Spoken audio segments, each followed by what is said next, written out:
Hello again. Thank you for joining us on the Conspiracy Cantina. I am Jedi Master Depaul with my dyad in the Force and co-host or host, whatever you want to call them, xcoregamerskillz. So once again, thank you for joining us and welcome again for gracing us with your presence and being a part of this amazing podcast that we have, bi-weekly podcast that we have going on. Tonight we have an amazing, I wouldn't say late, but right on time discussion. It's going to be on basically the Bad Batch wrap up roundup. So we're going to be talking about the Bad Batch and the season finale and everything like that, and just round up the first season of it. And we have some cool guests too that we will be bringing on the show very shortly. And so so I just want to say thank you again for popping in and checking us out. So with no further ado, let's bring everybody on, and get this bad boy rolling because I've been waiting for this one. So let's go ahead and bring our guests on and boop, boop, boop, and boop, boop. Woo! We got some great people today. So awesome. So first of all, thank you everybody for joining us. Thank you. A very special thank you to all of our guests for taking the time out your day to be on the show. We do appreciate that. We know that you guys probably can be doing other things, life, business, work, whatever you may be doing, family, kids. That's in the other room. But yeah. So thank you again, and excited to have you guys all on. What we're going to do is actually let you guys go around and introduce yourself, where they can find you, and go from there. So start with me. I'm a gentleman, so ladies first. I'll let y'all find it out which one want to go first. Beth, you want to go first, or me go first? You're the extrovert. Okay, then I guess I shall go first. Well, hello everyone. My name is Camilla. You can find me on TikTok at Boricua Wookie. You can also find me through my Star Wars audio drama podcast that is called Beings of the Galaxy. It's an audio drama. It's an anthology. And each episode tells a story of a different person in the background throughout the Star Wars galaxy. You can find that wherever podcasts are streaming. Also on Instagram at Beings of the Galaxy Pod. New episode 7 drops tomorrow, so be sure to check that out. Last but not least, I am one half of the Bad Batch support group. The other half is Beth, who I'm going to step back and let take it away from here. Oh, thank you, Camilla. Hi, I'm Beth. I am obviously Mara.j.skywalker on TikTok. I do not have the Instagram or any other socials. TikTok is enough for me to handle. I don't have any cool podcasts or anything like that, but I am the other half of the Bad Batch support group, which has been a life-changing experience over the past, I guess it was 16 weeks, right? Yeah, like 16 weeks. So good times. Awesome. Thank you very much for that. And next we're going to go with Peyton. All right. Well, I'm Peyton, and I have a TikTok page at Peyton_JB. I'm not very creative, but I also have an Instagram with the same name. I was a Twitch streamer for a while. I did played a game called Kingdom Hearts. Don't know if any of you have heard of that. I was speedrunning that, but then earlier this year, I started doing TikTok videos. I have a huge passion for movies in general. And so I talk about that mainly on my page, but I've, been diving into Star Wars and stuff more recently. So I've made a lot of great friends, like these two gentlemen over here, or that way, through TikTok. So yeah, check me out. Awesome. Thank you, man. I appreciate that. Xanos? I am Xanatos1138. You can find me mainly on TikTok, but my name is the same pretty much everywhere. Star Wars lore, Star Wars content, cosplay, any kind of nerd stuff, but mostly Star Wars. Awesome. So as you guys can see, we have an amazing lineup of guests. So we all love it. We're all here for it. We all watched it. And hell, we got a support group for it. So the Bad Batch. So let's go. Oh, you know what? I'm sorry. My dyad. How the hell do I forget my dyad? That's all right. Everybody who's here pretty much knows who I am. I am one half of the Conspiracy Cantina. My better half is right next to me there, as you can see. I am xcoregamerskillz everywhere, and I'm not making content anywhere else. But if you follow all the socials, you can follow me on Twitch. Things are coming.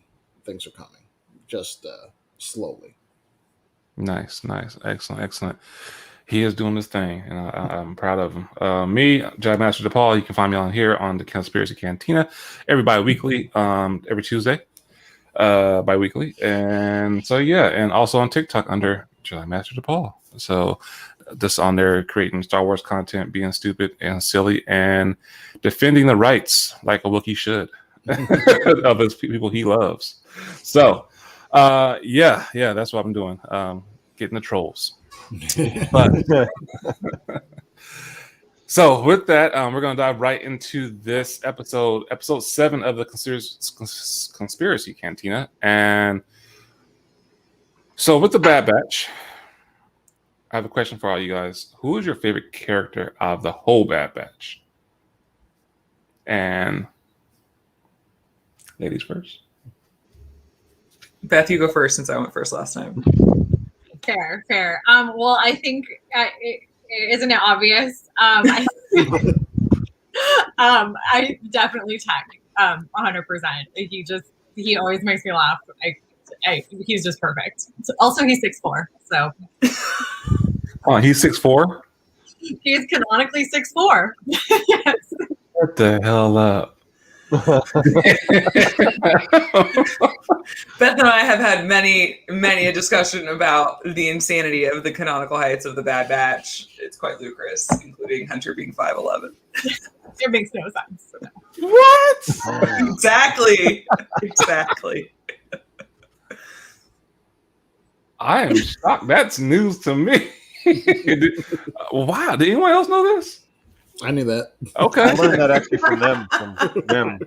I learned it from Anna missing Ben Solo on TikTok. I think she made a video about it.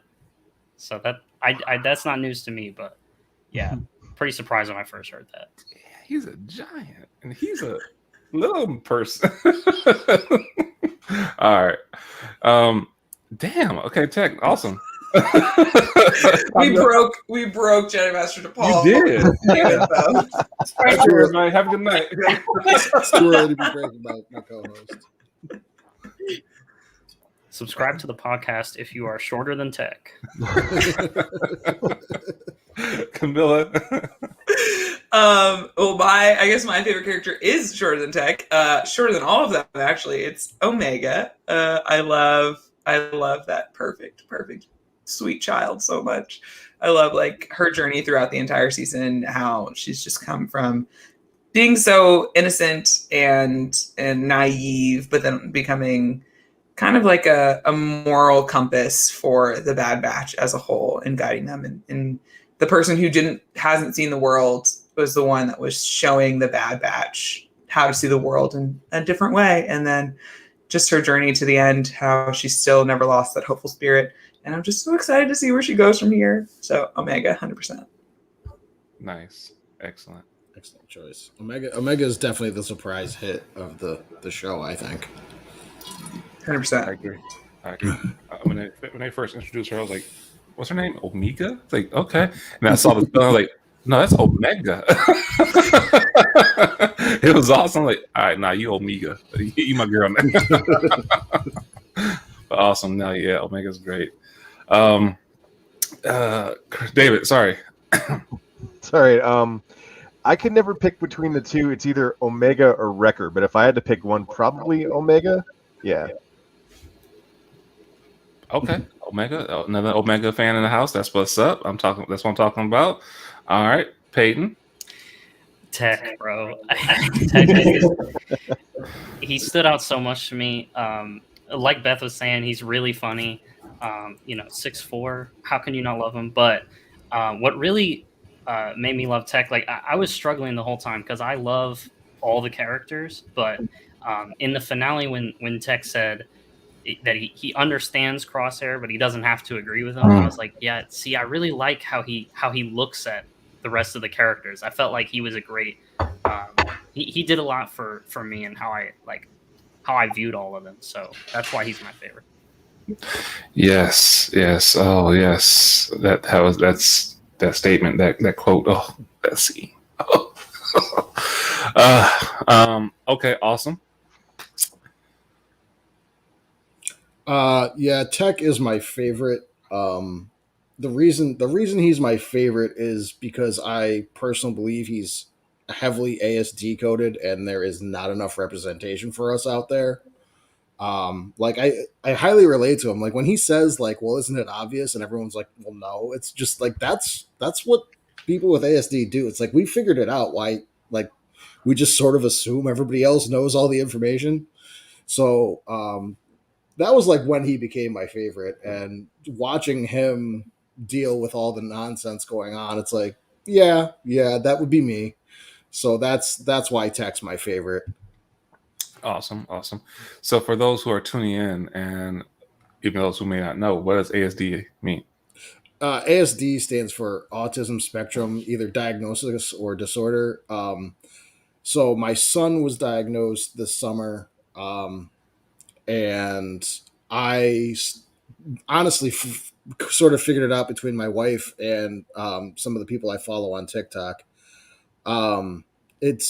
It's just a different way of processing information and the world around you. A lot of it is trouble with social interaction.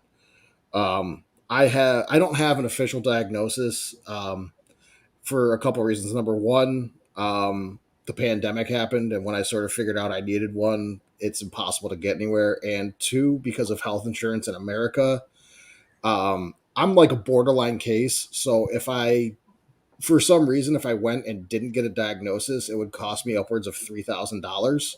So it's like a high risk, no reward, because like a diagnosis isn't going to change my life. It's not going to get me anything other than a piece of paper saying what I already know. So it's sort of one of those things like, okay, I know, I've have my coping mechanisms already. But it helps me understand why I do things, and it helps me and my wife sort of figure things out. Like the other day, I was at the Walmart doing some grocery shopping, and like it was very peoply in there, and like I almost had to leave, but my wife understood that and helped me through it. So it's a good thing that I know, but like I said, having a diagnosis isn't going to get me anything that I need. So it's one of those things where I know, but I don't have. I'm not official. Okay, all right. Thanks for sharing that, because like I said, just that awareness alone will help the world and the community alone to understand more of that, and we'll see things differently with the Bad Batch. Because I'm going to touch on that one too later on. Is that I think just the whole concept of the Bad Batch, that even that whole name and Clone Force 99, just the tie into that one, has a big significance to what you just touched on and shared. So thank you.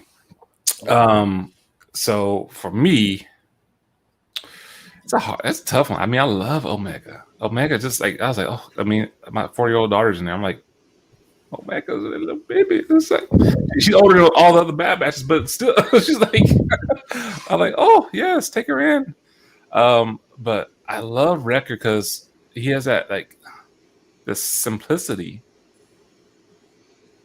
And so honestly, it's going between Omega, Wrecker, and Tech, like you guys said. Tech is. I love his analytical approach. So that's just, I'm like, and I'm very analytical about things. I'm just looking at things and like, okay, cool. But yeah, it's a hard one. If I had to pick one, it would be Tech, just for his analytical stuff and just like, yeah. But I can't. Yeah, that's where I'm at with that one. So anyway, yes. So that's my favorite character. Those are our favorite characters, and It's crazy. No one said Echo, huh? Yeah. I have a feeling. I feel like after next season we're gonna get more. Mhm. I love Echo. We just haven't had. And we can talk about this more, but I do think in a future season, hopefully seasons, we'll get more of Echo, and then that might change. I believe so too. I think with Echo is going to be more of a personality development, how he's coped with what he's gone through. Because he basically was dead and brought back to life. So and left his brother. So it's that I agree with you 100% on that one. So next thing, so something that was interesting in the Bad Batch that they did differently, almost in one season.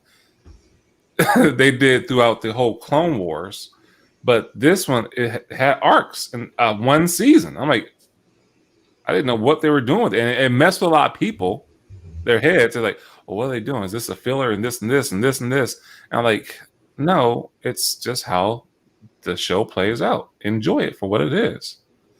Now, with that said, what part of season 1 was your favorite arc?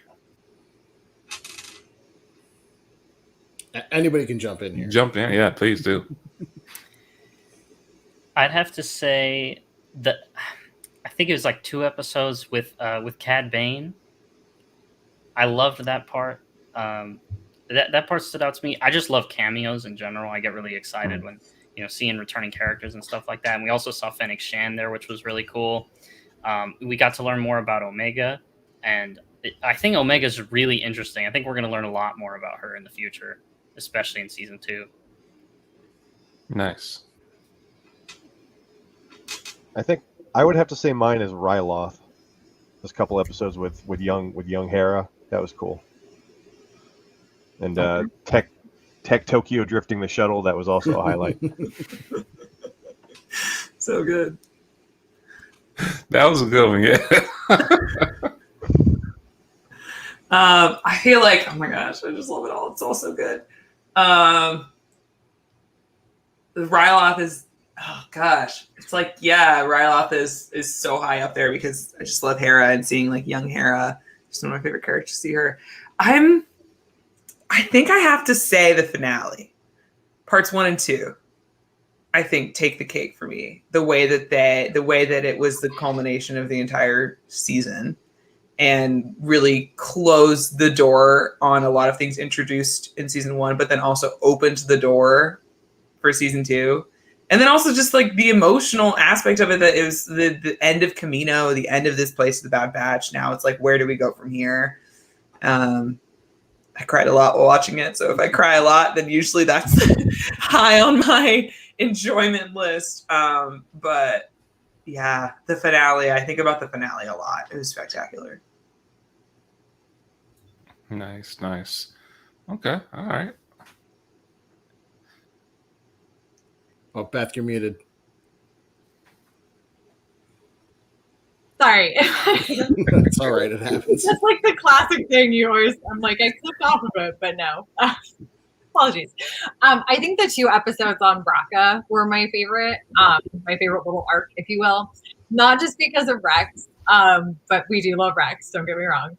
But just because there was so much interesting character development and so much kind of about like Order 66 and how the chips function, and that you can actually like extrapolate just from the data of that episode. And so I found it, those 2 episodes. So I found it fascinating. Yeah, I really enjoyed that arc myself. I have a special attachment to Braca since I first saw it in Fallen Order. So I was hoping we got a little bit more. I want some more on that, really. Like, where does it go after the Empire falls and all that? But that's just my love of the technical side of Star Wars. All right.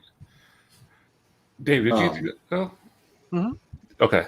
Didn't want to miss anybody. So for me, I guess, so I love seeing Hera. When I literally jumped up when I saw that. I saw Chopper and Hera. I was like, oh! Same. I had to watch. I watched it with you guys at midnight every time because of my daughter. She wouldn't let me watch it in the morning, so I had to wait, and so I had to catch it at midnight. So when I had to be quiet at night when I saw it, I was like, oh shoot, it's there, little hair. And then Chopper came rolling. I was like, oh shit. But I love that arc. What else? There was another part. Seeing a young Kanan was nice. Even though he had a deeper voice than I did at age 12. Okay, wow.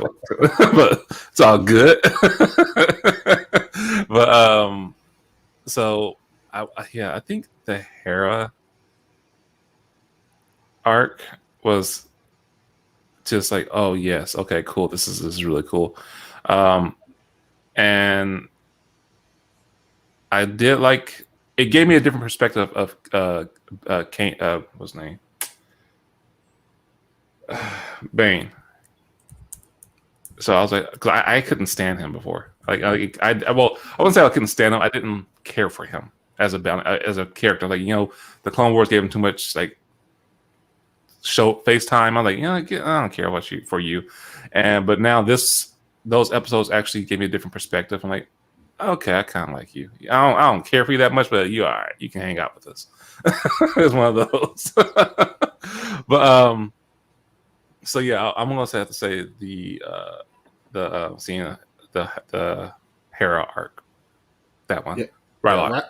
Ryloth was my favorite, but not for that reason. I did like that whole thing, but my favorite was seeing the interactions with Crosshair and Hauser and all of that, because that really threw some complexity into Order 66 and the chips and this whole, because that's really the point of this season, I think, is dealing with how the clones are transitioning from Republic to Empire, and dealing with how they had to reconcile what they did with what they felt their purpose was. So I think Ryloth for me is really like the whole point of season 1.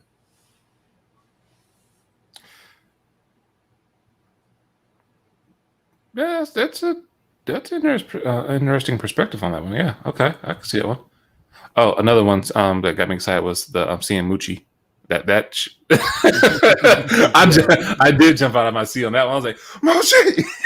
I thought it was the Jabba's baby. I was like, oh no, was that the one that Luke killed? Like, what the hell?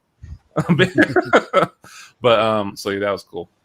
But so no, that's a different outlook on that one. What you said, xcoregamerskillz. So okay, we might have to double back on that one. I do want to say thank you to everyone in the chat. Just want to go through this real fast. Star Wars lawyer, always a pleasure, sir. You got 2 lawyers in the house. That's what I'm talking about. I feel safe, like justice.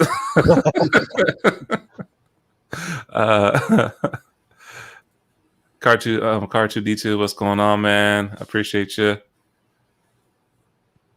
Love you guys, man. Thanks for Element. What's up, brother? How you doing? Okay. Is Tempest Runner already out? Son of a biscuit. It's already. Oh, jeez. I am 2 books behind. Gosh, I can't keep up with these people. Hey, what's going on, Ben? So, but yeah, thank you for popping in and saying what's up and supporting the channel. Now, since the arc is gone and all that stuff, some people touched on it, and you xcoregamerskillz, you touched on a little bit about the interaction with Crosshair and Hauser and all stuff like that, and just all the other clones. So for everyone else, your thoughts on Crosshair, because this could be an hour conversation in itself right here.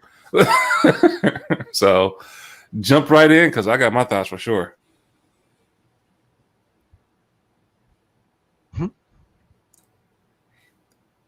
All right, I'll go first. There you go. I felt Crosshair is like arguably the most complex character in the show.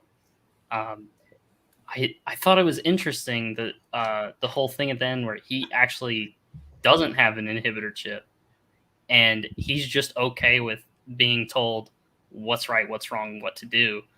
And I felt that's like a really interesting kind of clash with the rest of the members, and them leaving him at the end. Like, I was thinking, how's he gonna get off Camino?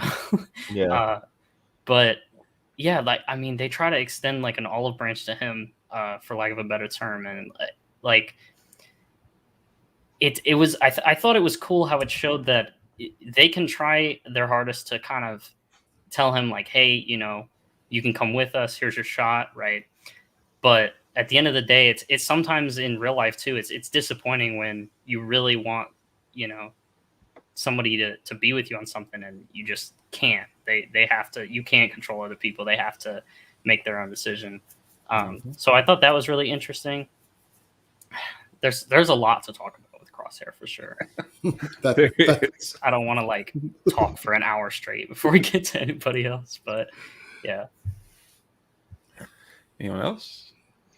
Yeah, you touched on it earlier about not liking Cad Bane in Clone Wars. It's kind of how I felt in the Bad Batch, which is I had to get past Crosshair's voice first, because after a while that like low tone got annoying. But as far as character-wise, it's a very complex thing. It's like you sympathize with him until he said the chip was out. Then you're like, oh, well, now I got to reevaluate everything that I previously thought. And yeah, I don't know. I thought that he would have this moment and then go with them at the end, and then he didn't. He just I'm just going to chill out on this landing pad and hope that somebody comes to get me. Yeah, and hope it doesn't sink again. Yeah, and I think that it's going to go into season 2 with like the Empire is going to take him back, but they're not going to treat him well at all, and he's going to regret his decision.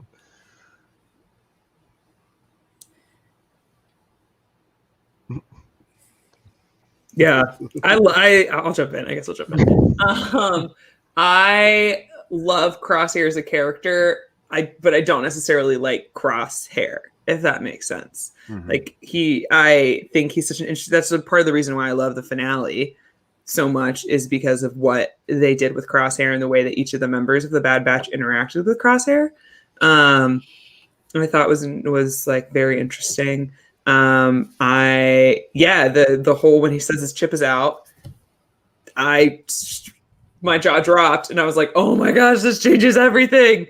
Or when he said he had it removed.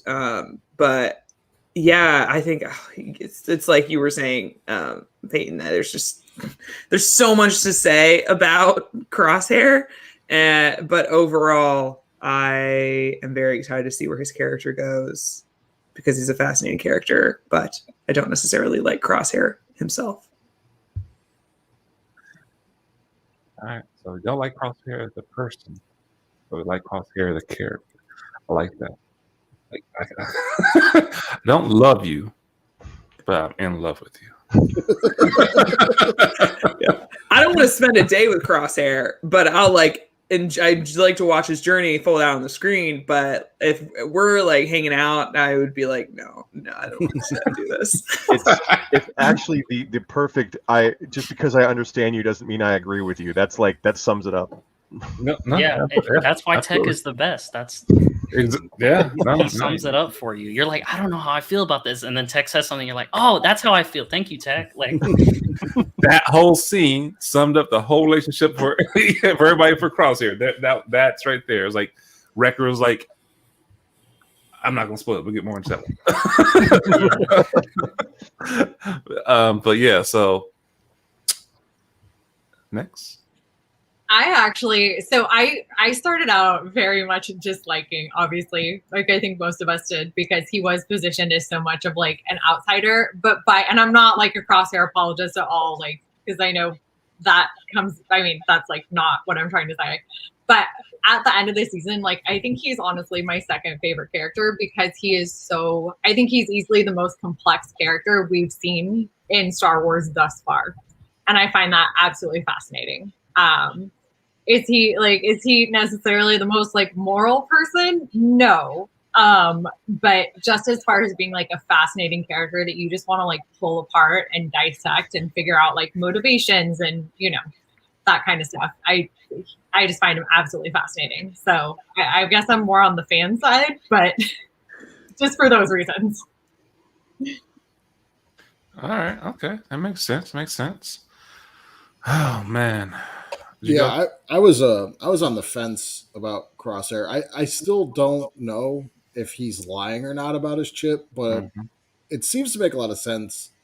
The only problem is we see that he's starting to resist at the same time the other clones are. So did they remove it when his head got burned, or is he just making it up? Did they tell him they did and didn't? Because we see that they can sort of be amplified and reactivated. So that's something that we'll have to see. Element said that the writers confirmed that his chip was in fact removed. No shit. I'm not. Yeah. I'm not buying it. Buy it straight from Jennifer. From a certain point of view, his chip has been removed. Let's say. Right. I I mean, know. like I said, because things never change while you're writing the next story. Shit. Volcom say Grogu. Apparently. That was. But look, Crosshair is interesting because initially he goes against them because he has to, but him choosing to do it is very interesting because I don't understand what he thinks is going to happen, especially now. Like I understand, okay, he captures the Bad Batch, he brings them back or gets rid of them or whatever, and the Empire rewards him, but doesn't he know what happens to failures in the Empire? Like, has he not caught wind of that yet? Like, they don't take kindly to failure. I'm not convinced that he's going to have a good time when he eventually gets back there. Yeah, he shot one, so I don't know. Right. Yeah, no, you're right about that. I mean, man, let's start with this one. Oh my god, Crosshair. Oh, so Crosshair reminds me of a snake so much. Like, you can probably keep one as a pet, and you may really like it, but it still will bite you, like any animal. Now, just oh my god, like I was trying to analyze everything, his whole psyche and everything, like what he was going through. First, it was like, okay, the inhibitor chip, it was malfunctioning. It was working somewhat, but it wasn't working somewhat. But it was malfunctioning. And then once you see how low it was malfunctioning, like that really wouldn't have affected because everyone works. It works for some. It works some for everyone, all of the clones, somewhat. Just a matter of how much it worked and if they could resist or not. So when I was thinking about it, I was like, okay, well, is this more of a rebellious state for him? Like, okay, well, hey, he has a beef with Hunter, or some kind of resentment that he had going on. Like where did this stem from? Like, that's what I was getting around. Like, why you got beef with your brothers? Like, is this just like this? Hey, like the Ninja Turtle stuff like Raphael always was the rebel shit, and had that beef with Leonardo, but they still loved each other. It's like, I'm still here for you, but I'll whoop your ass. So, and sorry guys if the cussing offends you, I apologize. I do swear a little bit. I'll clean it up for. but it's just like, it's crazy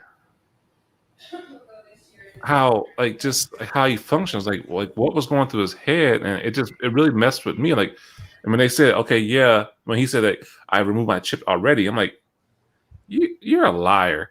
You're a straight up liar. You're lying. He's about to stab you on the back. No. And now that xcoregamerskillz element just confirmed that the writers confirmed it, that he actually did move his chips. I'm like, that just really, you broke me again. I'm like, what the hell? I was like, what? Like, that hope was like, is gone now. I was like, okay, well, why are you just being a dick? Like, pretty much, it's like, you're just being a dick. It's like, why And you can see he has some resentment, even with everything. Like, you know, when Wrecker's like, "Hey, we would have took you back," and that's the epics. My favorite scene out the whole series was that one right there, that moment. Because it's like your family, even if you're a black sheep. Most families will take you back. It's up to you if you're going to be accepted or not. And I'm just like, okay, well, and he kind of when Tech was explaining him to Wrecker, he's like, well, why are you defending me? Like, well, what the hell? I done screwed you guys. And that actually made my head go even more like, okay, well, why is he questioning that? Because you know Tech so much. You know to how Tech is. And then Tech said the greatest line in Star Wars that should have brought the whole damn Star Wars community together. Yeah, really.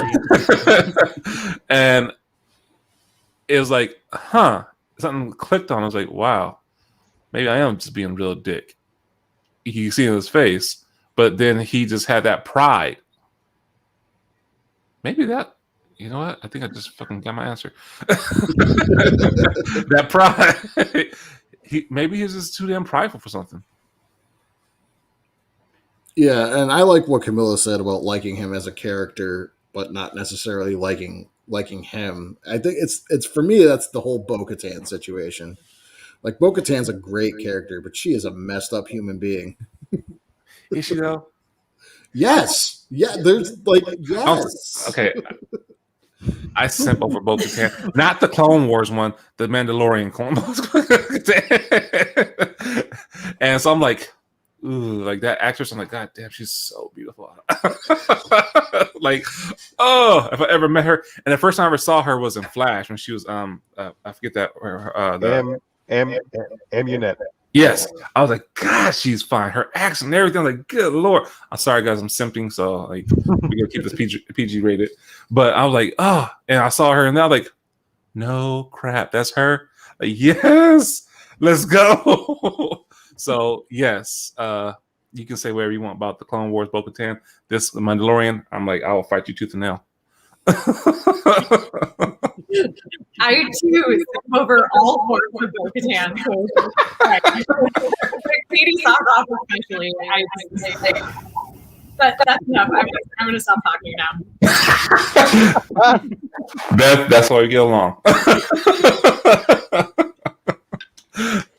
Oh, but so no, I get, but like Bo-Katan, her character is great too. So, but I get what you're saying with the whole crosshair analogy and Bo-Katan, because yeah, I mean that's just the writing. It's like you're supposed to hate them, and that's the thing about it is like when you do that, that's just great writing, and that's the transfer of emotion through writing. So that's good. Some of the questions in here. No, crosshair would wow. Yeah, I don't think Crosshair would take kindly to a Jedi showing up. No, he wouldn't. But no, after him going after Kanan like that, no. Crosshair. Sorry, I don't want to interrupt you. Crosshair kind of reminds me, like the moment when he pulls Omega up out of the water, reminded me kind of how I felt when Kylo Ren took Snoke out. I was like, wait, is he starting to like, make a change? And then nope, like directly after, like, it kind of gave me the same feeling. I'm not saying the characters are the same, but that feeling I got was pretty similar. Yeah, same. I agree with that one. That's a good point that you made. I like that. Look at it. Element right here said, my personal theory, and it's a good theory, makes sense. According to the writers, the chip is gone, but he is suffering from residual effects simply because it was amplified. That makes sense, and it makes you can relate that to just society itself, like postmodern PSPD right there, because like he's having that after effect. Like, okay, well, this is what I was supposed to do. I was trained, and it was basically beaten to my head. And I was forced to do this almost like a Stockholm syndrome. But yeah, I mean, it's crazy. So it's a good theory.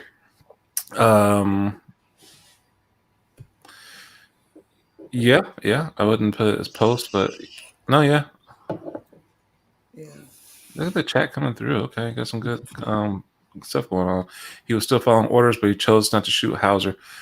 That's a good, yeah. True. Any thoughts on that one? Why you guys think he didn't actually shoot Hauser and take him out? I just thought of something that just popped into my head, and I think it ties back into just like the discussion about the chip and just like what Crosshair is dealing with on his own. But I wonder if Crosshair sees Hauser standing up for his brothers in a way that he didn't see his brothers standing up for him. And so that could be why he chose not to shoot Hauser.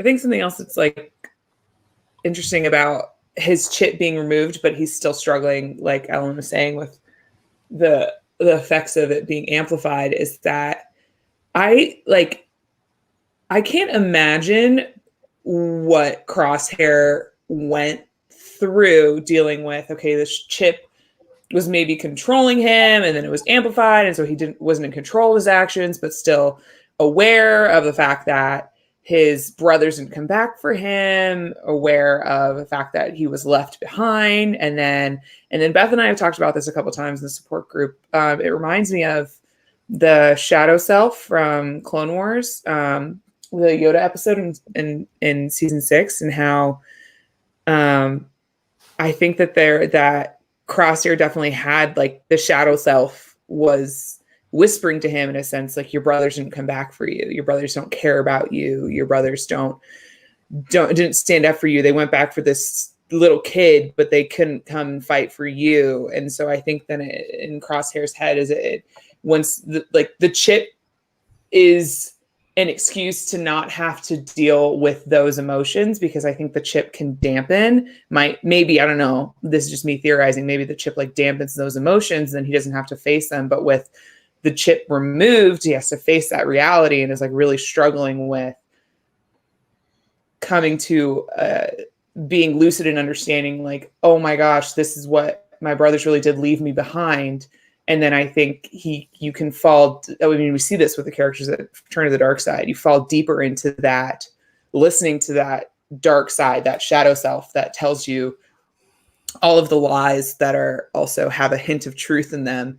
And then that like propels you even deeper into choosing this other side, rather than it's easier to keep feeding into the shadow self rather than to turn away from it. Yeah, definitely. Damn, you went deep on that one. I like that one. That was off the top of your head? That was crazy. Not the shadow self that, like, Beth and I talked about that a lot. I think about that shadow self a lot, because I think that that's something that we all struggle. It's not, I don't think that's a Jedi only thing. I think that we all have, it's the idea we all have like a dark side, and it's the idea of making the choice that when faced with the dark side in you, what are you going to choose? Are you going to choose to feed into it because that is easier? Or are you going to make the choice to turn away from it, which is the harder choice, but therefore is why choosing the light side makes you stronger, because it's easier to give into that shadow self versus not. And so Crosshair is giving into it and feeding it. And we kind of see that, I feel like, especially in the finale.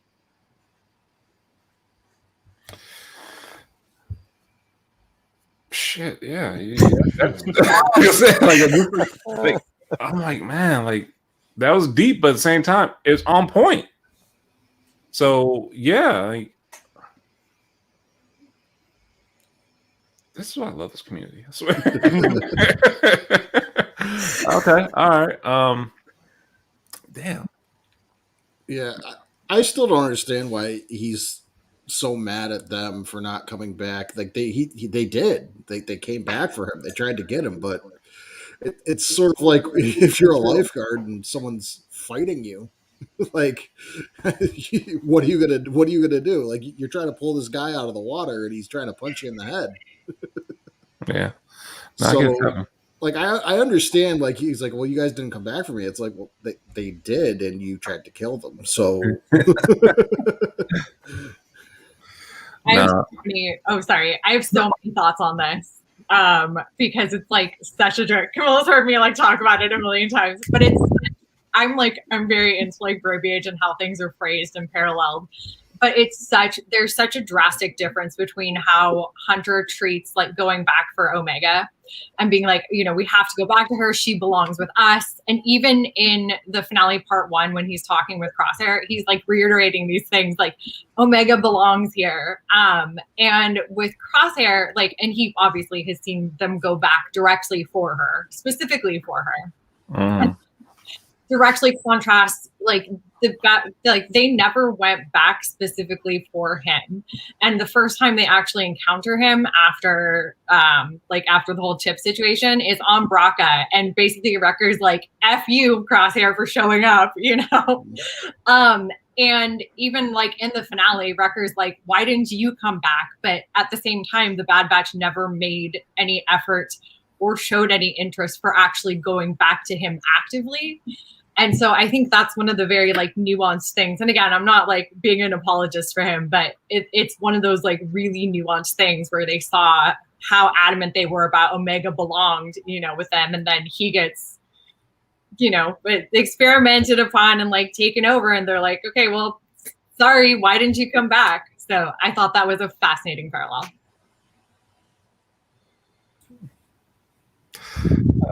I like it. I mean, and that's, I didn't think about that way before because I wasn't thinking about the whole Omega reference. I thought that, yeah. So maybe he was just butthurt that they was that much taking care of Omega. Like you just met this little thing. No offense to Omega, I love Omega, but you just met this clone that you know, and we've been brothers for this whole time. But you're like protecting her. And, you know, being loyal to her more than you are with me. So, no, that's jealousy's a mofo. Yeah. All right. Okay.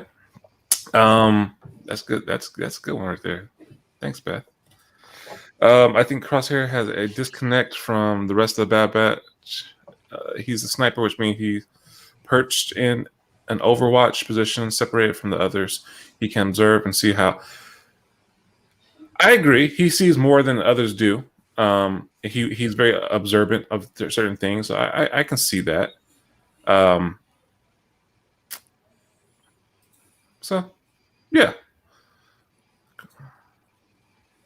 Technically, didn't go back for him until they had to go back for Hunter. True.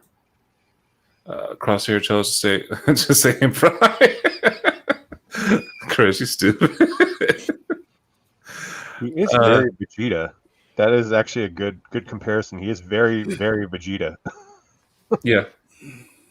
No, he is, and he has that pride, that saying, or that clone pride. They came to Camino to save Hunter, not to say true. Yes. So that's even more of. You're absolutely right. Damn, I just put crap on top of crap and was like insult to injury and put some salt and some lime in that wound, and let's go ahead and mix it with a little alcohol to see what happens.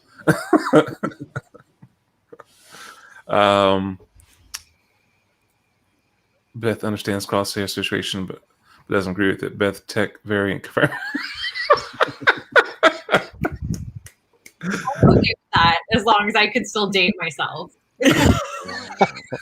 Well, I mean, Loki is trying to get with Sylvie, so I mean, Loki did it. You're in the clear. You're fine. Canonically possible. I mean, if Bo-Katan wasn't in the situation, let's be honest. So. Oh man. You cracked the code nice. Okay. All right. Cool. So cop on that. Thank you, chat, for that. Adding to the discussion is always awesome. Appreciate that. Some good theories, some good dialogue, some good analyzation on this one. Very, very nice. I like this. Thank you. I knew this was gonna be a great episode. So thoughts thoughts on Nala C and the future of cloning. I'm not going to touch this one. I'll let y'all touch that one. Dive in. Go in. I personally love when stuff in Star Wars interconnects together. So it looks like they're going to tie this in with what they were doing in The Mandalorian and just kind of answer more questions that we had from The Mandalorian, from the sequels, like where Snoke came from. I'm looking forward to knowing more about the lore and all the backstory of this kind of stuff. That's what I was gonna say too. I really feel like they're tying it into the Mandalorian, and hopefully a lot of the stuff we saw in Rise of Skywalker as well. Like I thought that wasn't really explored enough in the film itself, and like I don't like that movie personally, but it's like it's cool that that's what we have, and so to add context to that, I think would do a lot of justice for it. I think it would be pretty cool, and I really hope that they do that. I absolutely agree that, and I feel like there are so many people who are like, Dave Filoni's like gonna like retcon the sequel, but if anything, I feel like he's tying them into canon more because I think he's definitely set up. He's definitely like pulling together the pieces as far as the whole Palpatine clone situation. And I think that also there's the episode. I can't remember the episode off the top of my head. I can't remember the name. But it's one with Cad Bane. They go to like the secret cloning facility. Those clones, while they looked like Kaminoans, sort of, they also kind of looked like Snokes. That's exactly what I thought when I watched that. I'm so glad you said that. It just so it feels like they're definitely trying to bring that in, and obviously along with like the Mandalorian and Dr. Pershing. So I cannot wait to see where that'll go, and if they start to go in like the Legends direction, or we'll see. But I think that is Dave Filoni's way of like putting together the pieces that we were missing. Yeah, I just agree with everything that's been said for sure. Very, very excited for that. I also I think Nala Se is another character that I don't know what ground I stand on with Nala Se, because it's like, we know she sent Fennec, but then we figured out she sent Fennec to keep her out of the clutches of the Kaminoans, and she helps them get away, but she's still involved with cloning and doing kind of nefarious things. So yeah, I'm just excited to see more of Nala Se in general because she's very interesting to me, and I don't know how I feel about her yet. And there's the whole thing with fives too. It's like you had to go there. I'm sorry, I had to bring it up. I completely agree. I don't know how I feel about her. I think they've set her up for us to be like, oh, poor Nala Se has to like work for the Empire, but as we know, the Kaminoans were very much like out for themselves. Especially as far as like clone ownership. So sorry, now I'm getting loggy. But I'm really curious to see where she lands as far as the spectrum of, of morality, I guess, if you will. My thoughts is my biggest question was, is she a willing participant, or is she doing this because it's what she has to do? They're definitely tying everything together. And Element said, they should have spent a few more minutes. I don't think that they needed to necessarily explore that in Rise of Skywalker because it's not really the point of that film. But I definitely think they could have done so much more with literally re-editing like the first 10 minutes of that film and then spending a little more time on that opening crawl. Somehow Palpatine has returned is like, no. Like I would have done so what I would have done was I would have changed that whole thing, and I would have said, the dead speak. Palpatine's voice from across the stars enrages Kylo Ren.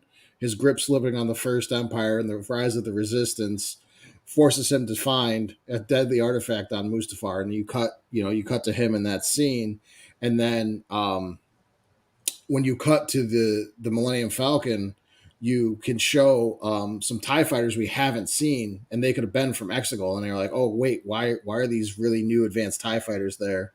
And then when you cut to Rey when they go back to meet her, you cut that all in. when you cut to Rey and when she goes back to meet her, then you play the message that was in Fortnite for some ungodly reason. Yeah. You play that message, and then you can cut back to Kylo Ren arriving on Exegol, and it sort of would make the whole movie better with just recutting a few things. I agree. But as far as exploring the cloning, I would like to see where she's going with this. We know she's been doing some experiments of her own, whether or not Lamasu knew about them. It doesn't seem like anybody did. They're not on any records that anybody has been able to pull up when they get to her lab in that final episode. She grew the Bad Batch there. She grew Omega there. Possibly even Boba was grown there. So we don't know a lot about what her personal intentions are. We know, Beth brought up fives, and we know that she's protecting Camino, but is she only doing that to protect herself? Because we see a lot more, like in the Clone Wars, it's like, oh yeah, she's really not a good person. But then if you look at her in the Bad Batch, it's like, no, she really actually does seem to care about the clones. Specifically, she cares about the Bad Batch, who she sort of wants to protect like they're her kids. So now that she's being forced to, I mean, it's obvious that they're going to tie this in, that she's going to be forced to try to make a Force-sensitive clone. The reason behind that is why, and I think we need to explore more also on what Omega is, because Omega's an enhanced clone, but she's an exact copy. Like, we get both of those pieces of information in that in this season, and I'd like to see how they explore that, and if any of that research comes to light, because we don't know. They destroyed Topeka City, but did they steal all the files first? We don't have any information. So I really I'm really interested to see where they go, because this is going to play a role in the greater Star Wars universe, like everything they do. So that's just my 2 cents for now. It's weird because, Palpatine says in Rise of Skywalker, he says, "I made Snoke," right? Mm-hmm. He had to have help. Right. He had to have help doing that. And he's got like that whole Sith army that's like chanting at the end. Like, what? I want to know what that is. Like, I want to know more about that stuff. Yeah. And so I think it's in the last episode of the last issue of the most recent Vader run, where Vader is greeted by the Sith Eternal, and he says, any one of these can replace you. What? Wait, are they all Force sensitive? And yeah, Palpatine's a genius, but he's not like a scientific genius. His genius lies in manipulation and getting people to do things for him and figuring out how to exploit the galaxy at large. I mean, we see it. One of the best examples of this is we see it in the Ahsoka novel, where he takes over that moon because he knows that he can use up this moon. He can take all the resources, and I had the feeling that, like, once they were done, they were just going to kill all the farmers, so the word couldn't get out that this is what they were doing, and that would have been the end of that.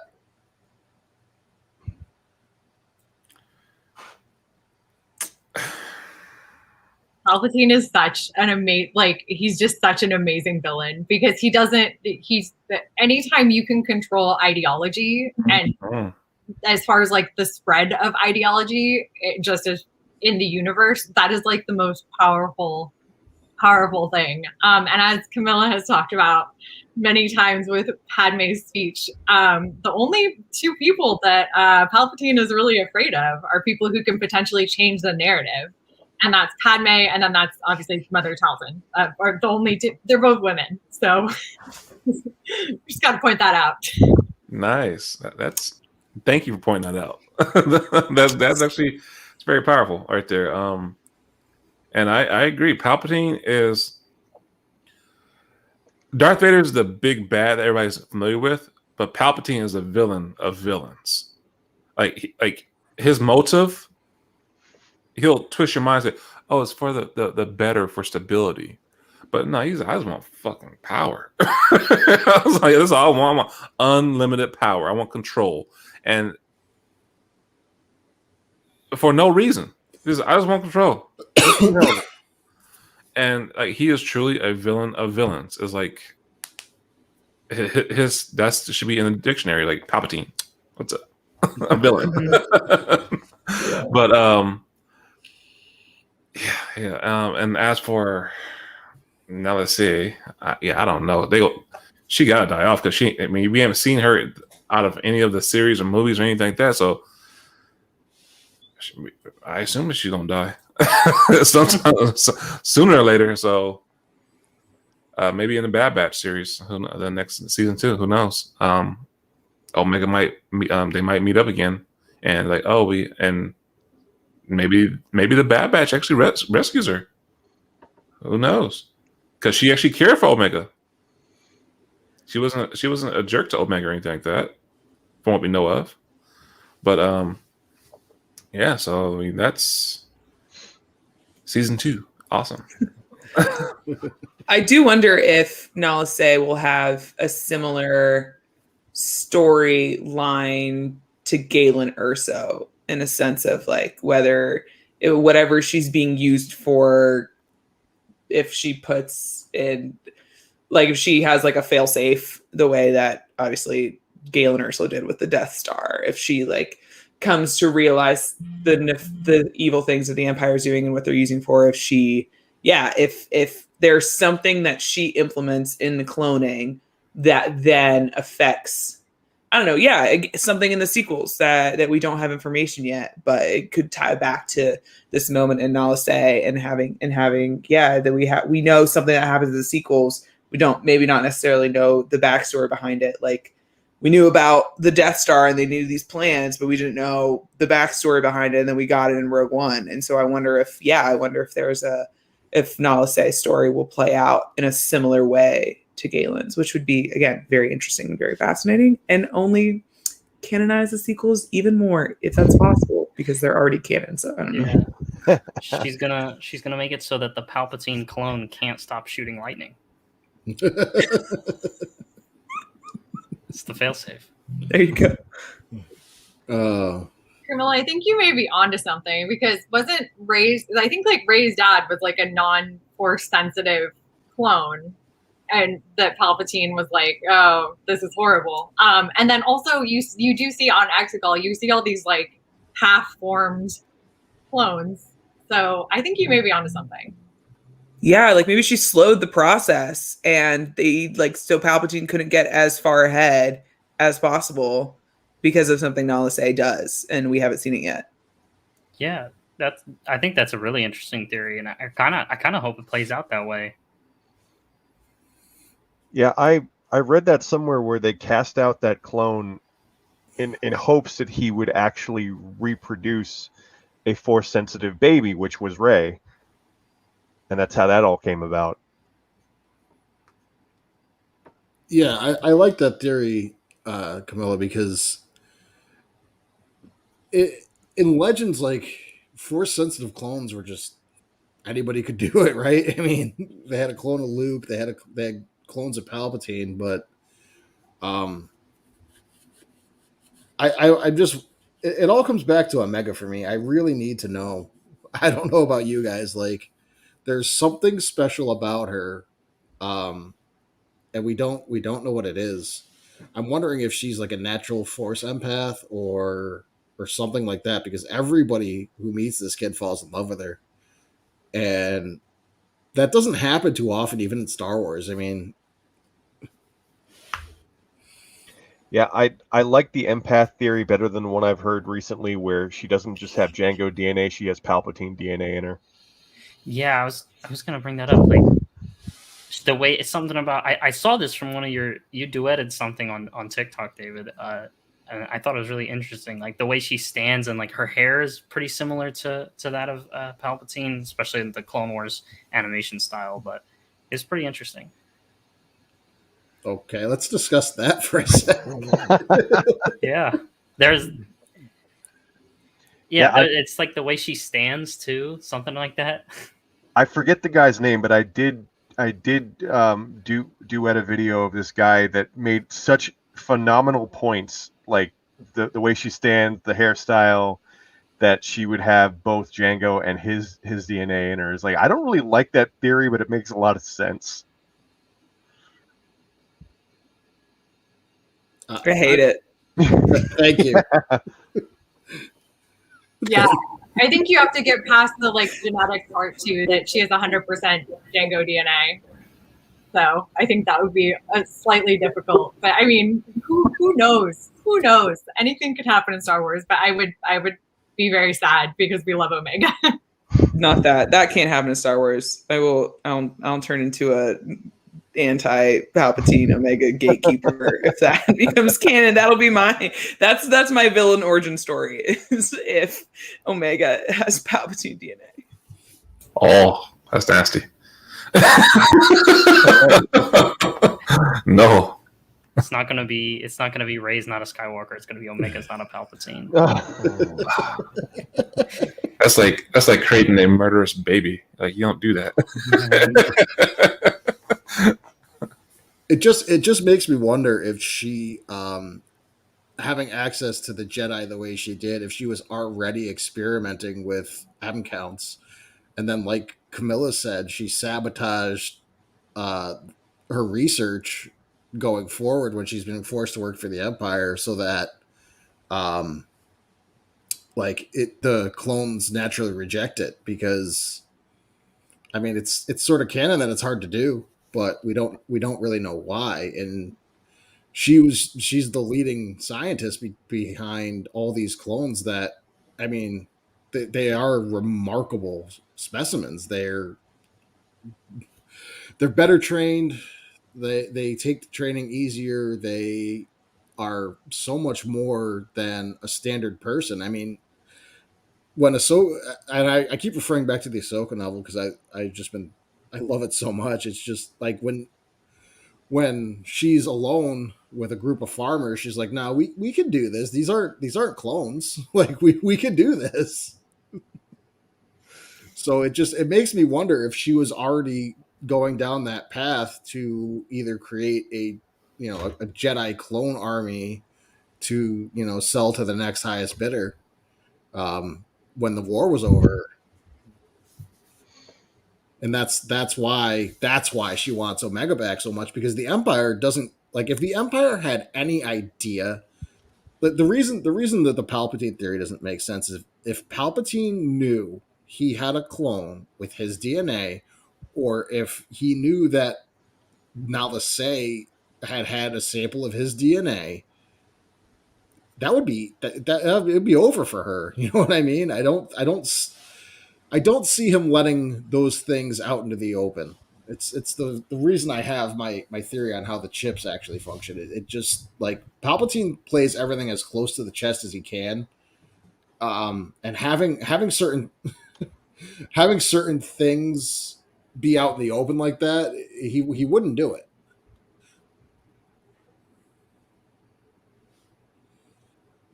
Okay.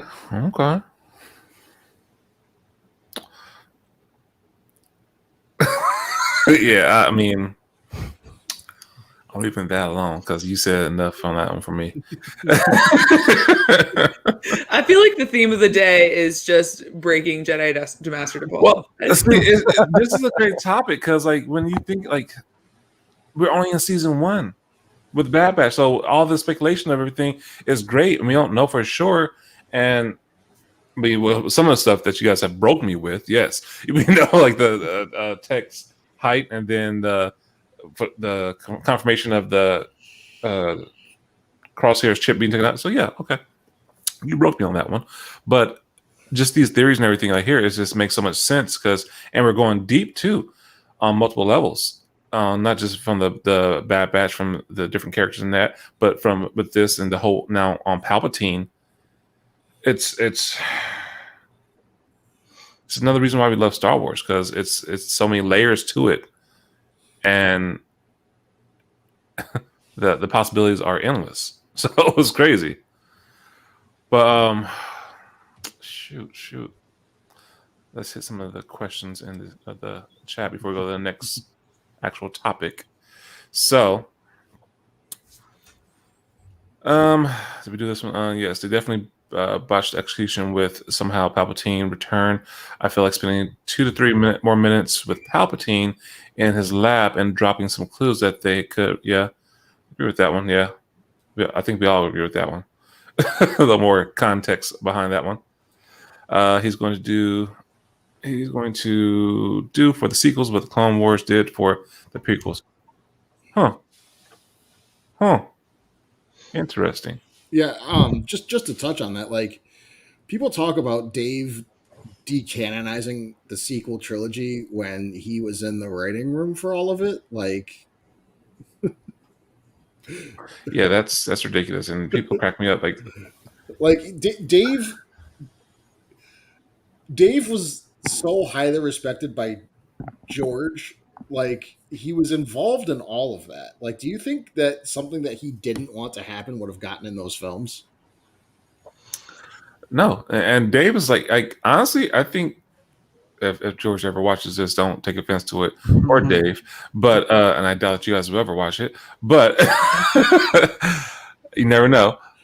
Dave is like George's son. Like, when you really look at him, it's like, and just his demeanor and everything. That's why George's like, oh, yeah, give him a thumbs up. I like him. He's cool. Okay.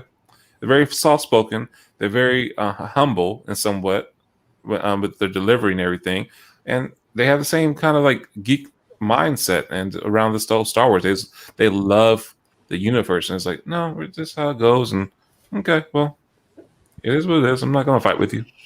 I create the shit, but okay. So, no, yeah, I mean, the whole stupid thing about, oh, this is the Filoni verse and all that stuff. Like, it's just Star Wars. Why are you like dividing it up like that? It makes no sense. But yeah, the behind the scenes thing for the Mandalorian, I loved it because it literally addressed every type of fan in some way, shape, or form. yes. And then that other side of the fandom, their takeaway was the whole Ahsoka and Luke thing, and then they got crazy over that. But like, if you like backtrack to what Dave Filoni was saying about working with George Lucas, like, there's your answer. Decanonizing is not even a thing. It never will be. Exactly, and it's ridiculous. It's like people see what they want to, and it's so sad. And like, why can't you guys just like literally enjoy it for what it is? We get more Star Wars. It's not like, oh, make Legends canon. They did that. Oh, don't do that. I'm like, what? Wait, we're doing what you wanted, but now we're not doing it your way. It's whole nother episode. We ain't going on that. Whole nother episode. Yeah, I had posed a question at large to people who love Legends. It's like, you had no problem with Palpatine coming back in Legends. Now, granted, the execution in Rise of Skywalker was done poorly. I that's my take. But no one who was reading Legends said that this was ruining Anakin's sacrifice. Nobody. And that was like, Palpatine coming back. Like, I've never read a Legends book, and I knew that. Like, everybody in the Star Wars fandom knew that, like, that was a thing. Palpatine came back, used essence transfer to a clone of himself, and turned Luke Skywalker to the dark side. That everyone knew that. No one was claiming that ruined Anakin's sacrifice, but now that it's canon that happened, somehow it ruins Anakin's sacrifice. And was anybody saying, "Oh, Luke would never do that"? Right, like, it's a story they're trying to tell. They're trying to write a compelling story, and that has to take place above remembering the minutia of little tiny things. It's always been my take that George never cared about those things, and that's why he had so many people, especially with the OT, helping him write those stories, because he just cared about his vision. As long as the final product sort of matched what he had in his head, then that's what he cared about. It's why he would make up ridiculous things when he was put on the spot. Like, where's Obi-Wan from? Anybody? Stu John. Stu John. I know that answer. Yeah. I had no idea. Why is he from Stu John? Because Jon Stewart asked him, "Where's Obi-Wan from?" And he goes, "Oh, Stu John." Yeah, made it up on the spot. Exactly. Yeah. Yeah. George he didn't care, so it's like, all right, well, I'm talking to you, so okay. And then it was never in a story as far as I could tell, but it's canon because George said it. Yeah, really. Like, I mean, there's so much of Star Wars. Like, there's so many little like different smaller stories and corners, and we're getting so much context on everything that you could literally have discussions for hours about just like one single thing, and that's out of 11 films and like 3 shows. It's crazy. And I mean, the fact that if you don't enjoy one part of it, chances are you're going to enjoy like 3 other parts of it. There's always going to be something. That's what's so great about Star Wars. It's like, it's been around for such a long time. This started as one movie in 1977. I can go to a Walmart right now and get a toy that's from a movie made in 1977. Like, that's crazy. And so everybody's got something to enjoy from it. And I just think, like, it really does not matter what other people take away from it. Like, people over-exaggerate how much it matters in their life that someone else is like, I like The Last Jedi, I like The Rise of Skywalker. It's like, great. Like, I only watch these 3 films because that's what I enjoy. So it's like, it really doesn't matter.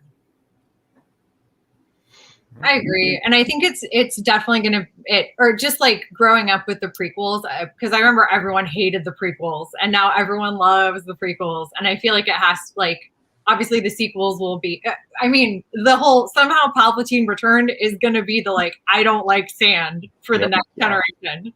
So I think it'll definitely, like, obviously it means things to different people, and there's room for everyone, right? It's just as you said. I can't wait till the younger Gen Z kids and Gen Alpha start getting a hold of these films and making memes, because that's I do look forward to a good Star Wars meme, and what we the got prequels are full of them. Yeah, it's gonna be the same way. I just can't wait. Like, nobody's been doing memes of these new ones yet, and I really can't wait. They're starting to come out, but I think they'll hit a peak at some point, and I can't wait to be like way older and talking to like my kids or something, talking to young kids and being like, oh, you like The Last Jedi? That's like one of the most popular ones. Yeah, I've been through some stuff with The Last Jedi. Yeah, I was there with the prequels myself. Like, nobody liked the prequels, and I'm just like, what? I don't. It's Star Wars. Like, it's blasters and spaceships and laser swords. Like, what? Yeah. See, and that's what's funny about the prequels. That I didn't see that hate towards it until, like, I guess I was just blind to it. I mean, I had my opinions. Like, I didn't care for the Phantom Menace. I mean, I liked it because it was Star Wars. Like, okay, it was cool, Star Wars. I don't care. I cannot stand Jar Jar still to this day. But I'm like, no. Like, and they said, oh yeah, Jar Jar died a sad death. Great, awesome. He lived his days out sad. Awesome, thank you. Bye. And so I'm like, it's good. So. But like, I mean, Jake, he was cool. I mean, Anakin is a kid. I'm like, how do you all hate on a kid? Like, it is what it is. So I'm like, yeah. So I liked the prequels. I like, okay. People are like, oh well, not Clone Wars, Attack of the Clones. I liked it. Shit, I jumped up my seat when I saw Yoda. I was like, holy shit! When he saw him fight, I literally jumped out my seat in the theater, ran around like, oh, this is the best thing ever.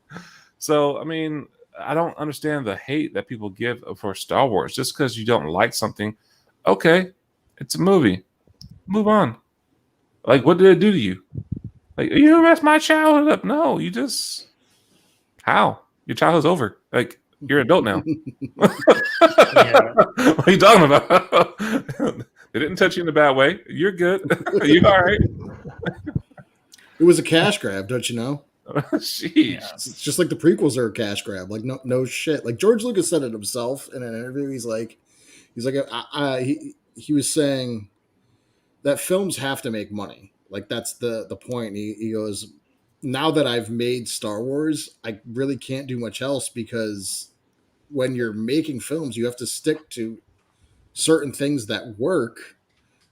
Because your films have to make money, or you're not going to make any more movies. He was talking about friends of his that were in the former Soviet Union. He goes, they're much more free to do whatever they want because there's no studio backing. It's all publicly funded. And he goes, if the film doesn't make money, the film doesn't make money. But you know what? They're going to get another chance. They're going to be able to say whatever their point is.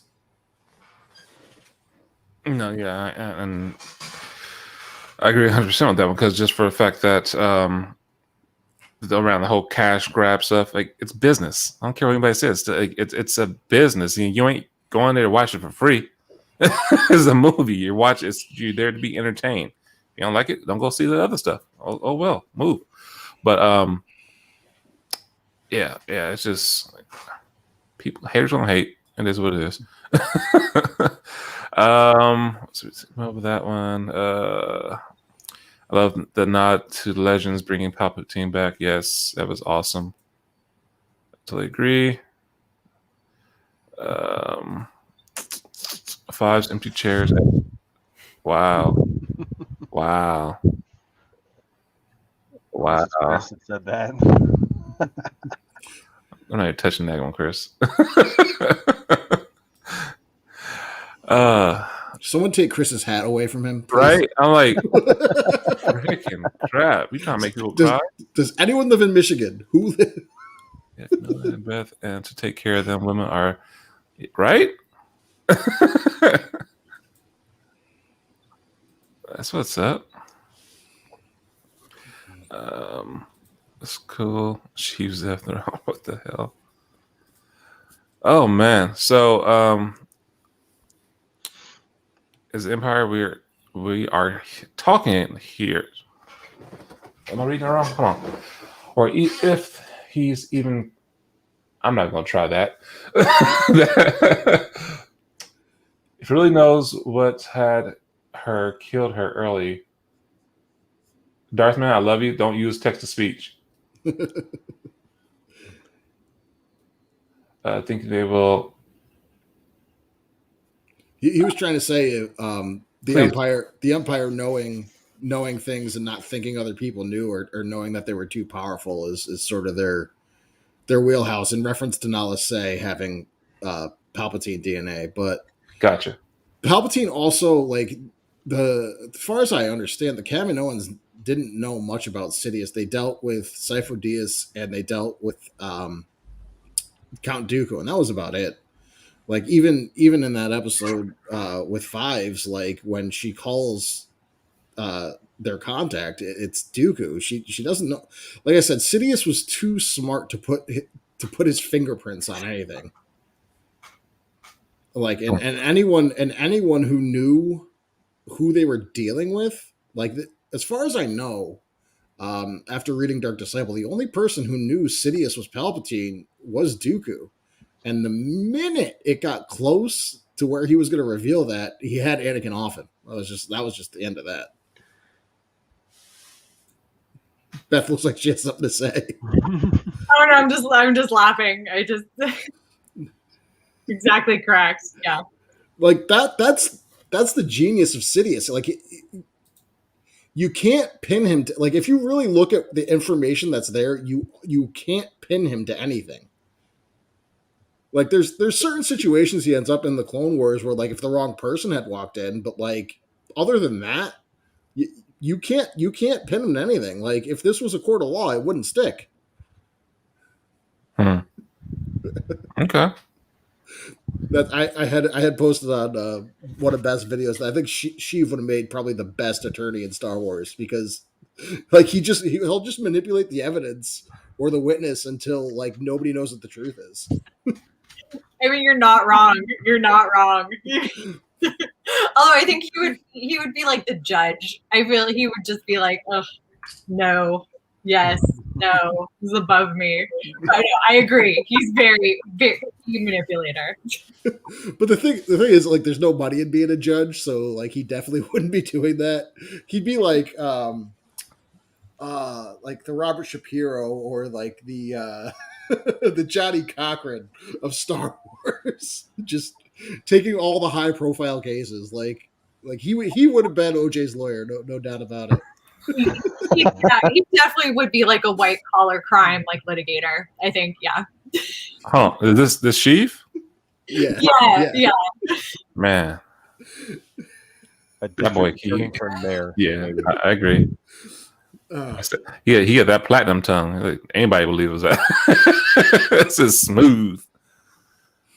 Oh man, this is a good one right here. For the next season of Bad Batch, I would like to see Ventress make a comeback, or have her in Obi-Wan or the Book of Boba. You know what? Before we talk about that, or to even touch on that, is Dark Disciple canon? Yes. Yes. And I think I accidentally spoiled it when I answered him, so I'm not gonna say anything else. Just you gotta read Dark Disciple. Yeah, it's good. Read it. Oh man, because I would love more Ventress. I'm not even gonna lie. She needs her own thing. Well, I mean, she sort of had it, but God. like before reading that, I was not like, I liked her character, but after reading that book, there's a whole lot there that I think is worth exploring. This is why we need Quinn in the next season. We need Quinn LeVoss. Absolutely. He's just hanging on to Dathomir, man. He's not. Quinlan Voss would be awesome to have. Just see, like, he'll be. Oh yes, he'll be broken and torn up, looking sick. Woo! I felt it. Like, it's been a while since I've never. There's only one time I've actually felt emotion like that, or felt a character reading a book. I didn't even read. I did the audiobook. I was like, come here, man, give me a hug. Yeah. Like, damn. Like, you need a bro hug. Like, come here. Like, you've been through it.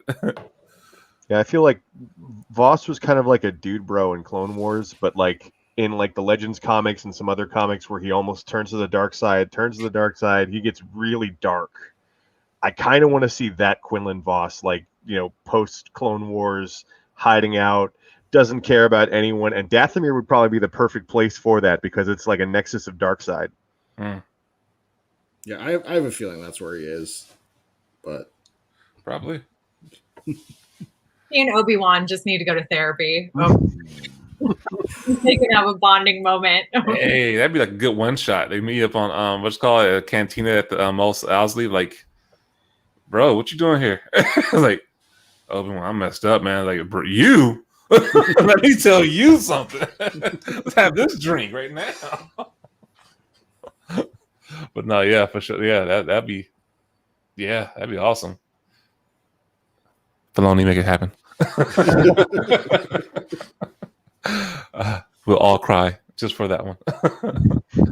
All right, cool. So predictions for season 2 of the Bad Batch.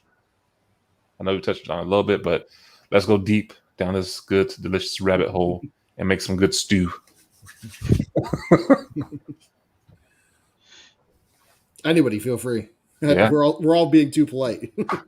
Now, I think season 2 is going to have a lot more of like the guest appearances, probably some more Hera, so they can wrap up the Ryloth arc, which I was thinking they were going to do this season, and we're going to see stuff we don't want to see with that, and just more about Omega, and just answering more of the questions that they posed throughout season 1. Maybe even a time jump, so like she could be a little older when it starts off. Okay.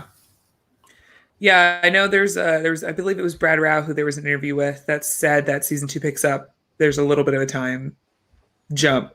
So we're not picking up right after the events of the finale. But yeah, that they're going to be in a new place. So it'll be interesting to see where that is and where we're starting off. I'm like very interested. First off, I'm like a big Star Wars politics, like Beth also as well. We're like very in sync with that. So I just would love to see more of like what the Imperial Senate looks like and what that world looks like at this time, because of all of the ideology that was explored in season 1 is absolutely fascinating, and I want more of it. Also Bail Organa. But to something else that I'm like really interested in that will give us more of Echo is like you kind of see Echo pushing up against Hunter, like Hunter's leadership and Hunter's decision making throughout the season, especially towards the end.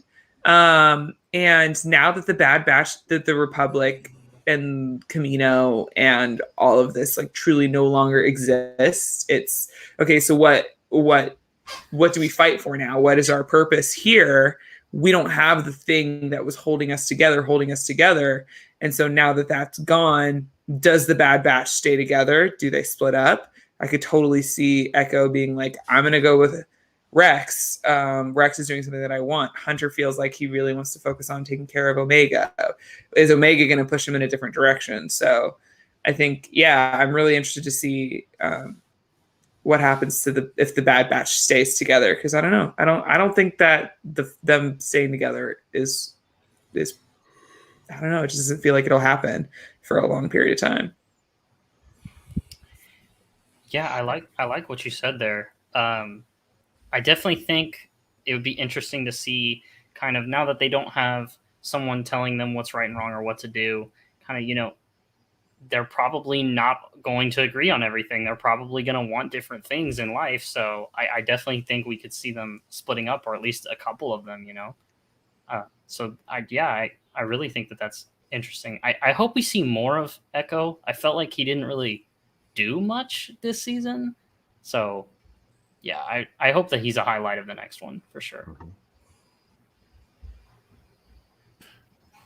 Yeah, I'm curious to see because obviously kind of like the major groups, if you will, in Star Wars, they're always fighting for something. Like if you're a clone, you're fighting for the Republic, ostensibly. If you're a Stormtrooper, you're fighting for the Empire. If you're a Jedi, you're fighting for the Republic and the Jedi.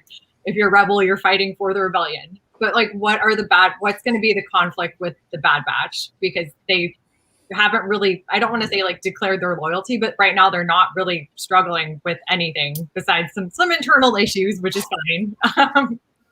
But I'm curious to see where that goes. And then obviously, like, I want, like, where's Cody? Where's Wolf? Like, I'm ready. I know they'll probably save Cody for Kenobi, but like, I want to see, like, we saw Gregor. I really want to see Wolf. So I'm curious to see how they'll bring that in. I kind of want him to be like the big bad in season 2. I'm not gonna lie, because I think that'd be interesting, but we'll see. Huh? You said Cody? Well, I would love if it were Cody, but I think they'll save him for Kenobi. But I would love if Wolf were like. I just think that'd be really fascinating. And then obviously they would rescue him and whatnot, but that would also kind of explain his behavior in Rebels. So. Okay. Oh, okay. This is just my wish list. Huh. All right. Anyone else?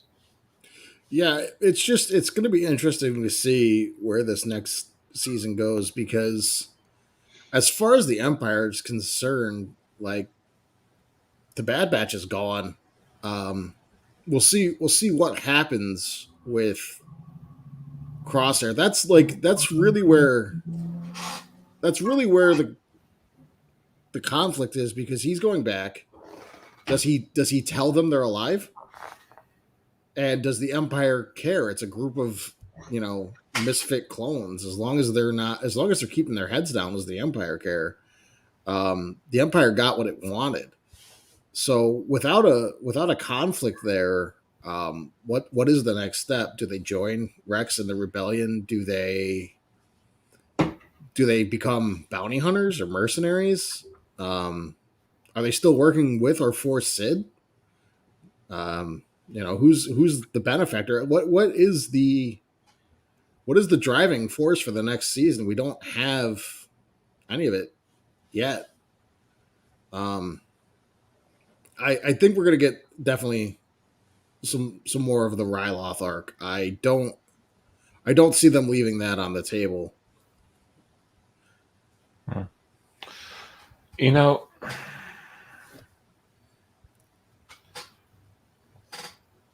I don't know. I think that's a story for another time. I feel like, sorry, if you have more to say, I'll wait.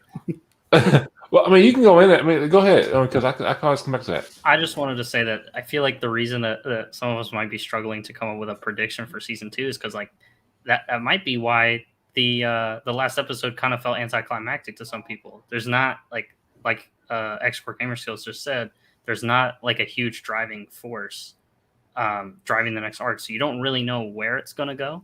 I mean, we have loose ends, but we don't have like a pressing thing going on.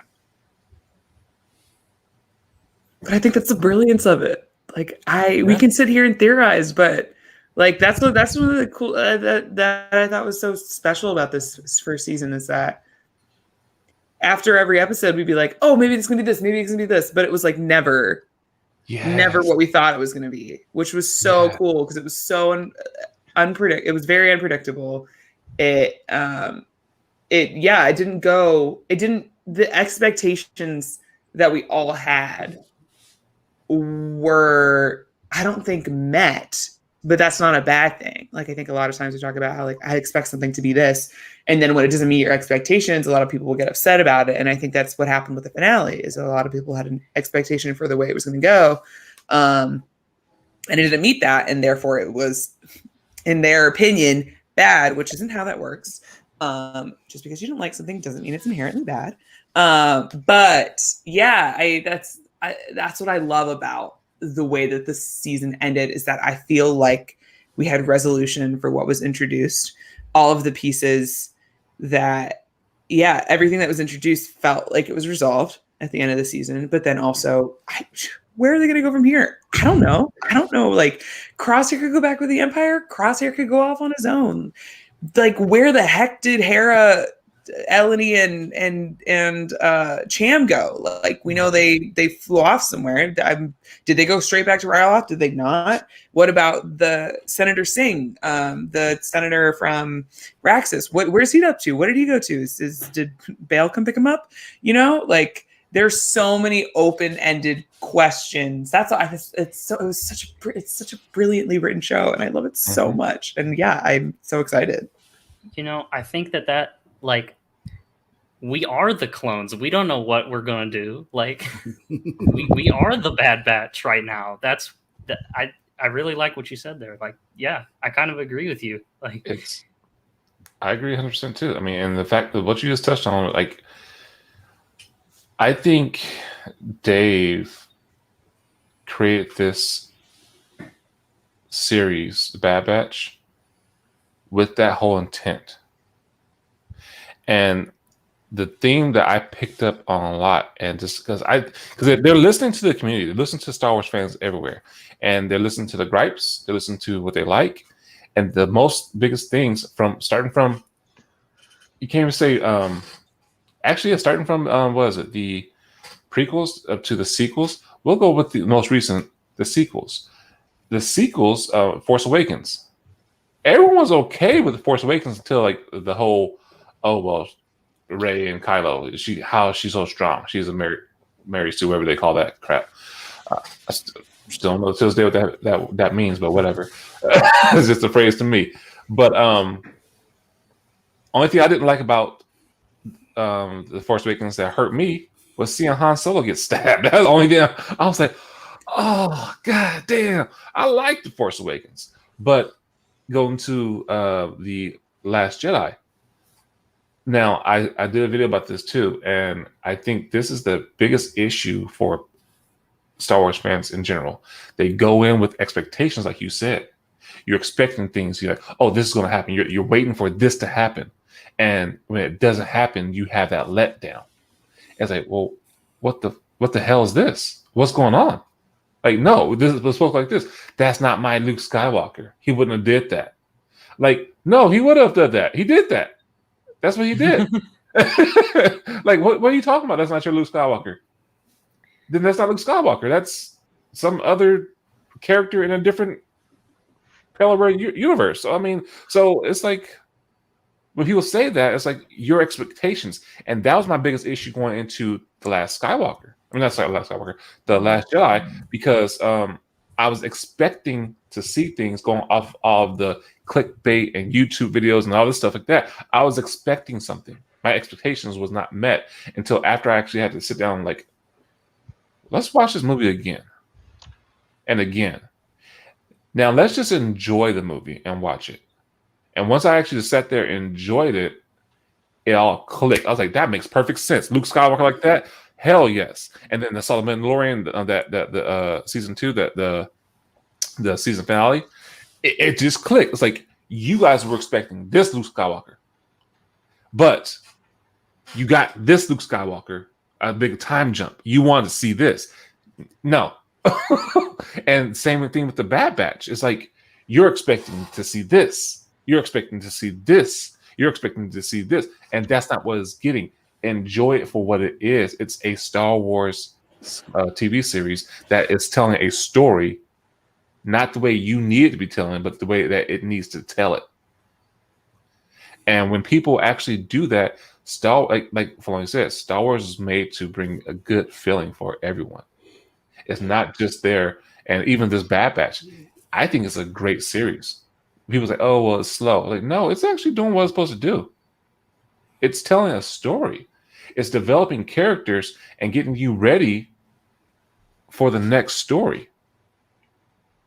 Yeah. And I think, like Camilla says, it's an amazing, one of the best series out there for Star Wars, because what they have in store is going to be outstanding and amazing. It's going to blow you away, and it's just going to give you more and more Star Wars. That's all we can ask for, you know. That's all it's going to do. It's literally tying things in to the point that they can give us what we deserve. I want to say what we want, what we deserve as a Star Wars fan. Whatever type of Star Wars fans you may be, whether you like Mandalorian, whether you might like the Rebels, prequels, originals, sequels, the anthologies, the Solo, Rogue One, whatever you may like, it's there for everybody. And that's what all this is doing, because this, technically, it's the middle of every era. Yeah. It ties the prequels, originals, probably is going to tie in the sequels somehow. Yeah, definitely. Yeah, it's like in that middle ground there. Yeah. So that's just my take on that. Sorry. I think one of the things people were expecting was a show like Clone Wars, because these are clones, but that's not the story here. I don't understand. Like, we know my take on expectations, and no matter how many times I say it, people don't understand. It's not about having low expectations.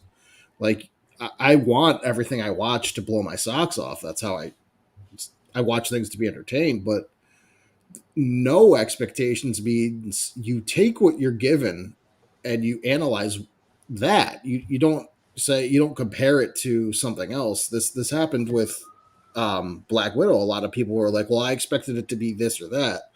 The biggest complaint was, well, I wanted it to be Nat's story. I'm like, well, her story's over. Like, this film was designed to introduce you to Yelena and to Red Guardian. Like, I don't think he's done. Like, that's what this story is for. And people were like, well, it felt like a Phase 1 movie. I'm like, Phase 1 movies are some of my favorite. Iron Man, to this day, I think, is my favorite MCU film. I don't know if that's because of nostalgia or because of the story itself, but it's still my favorite one. So, like, this was going to be what it is. And is it slow? I think that's a fair complaint, but that's the way Dave has always told all of his stories. The first season of the Clone Wars was kind of slow.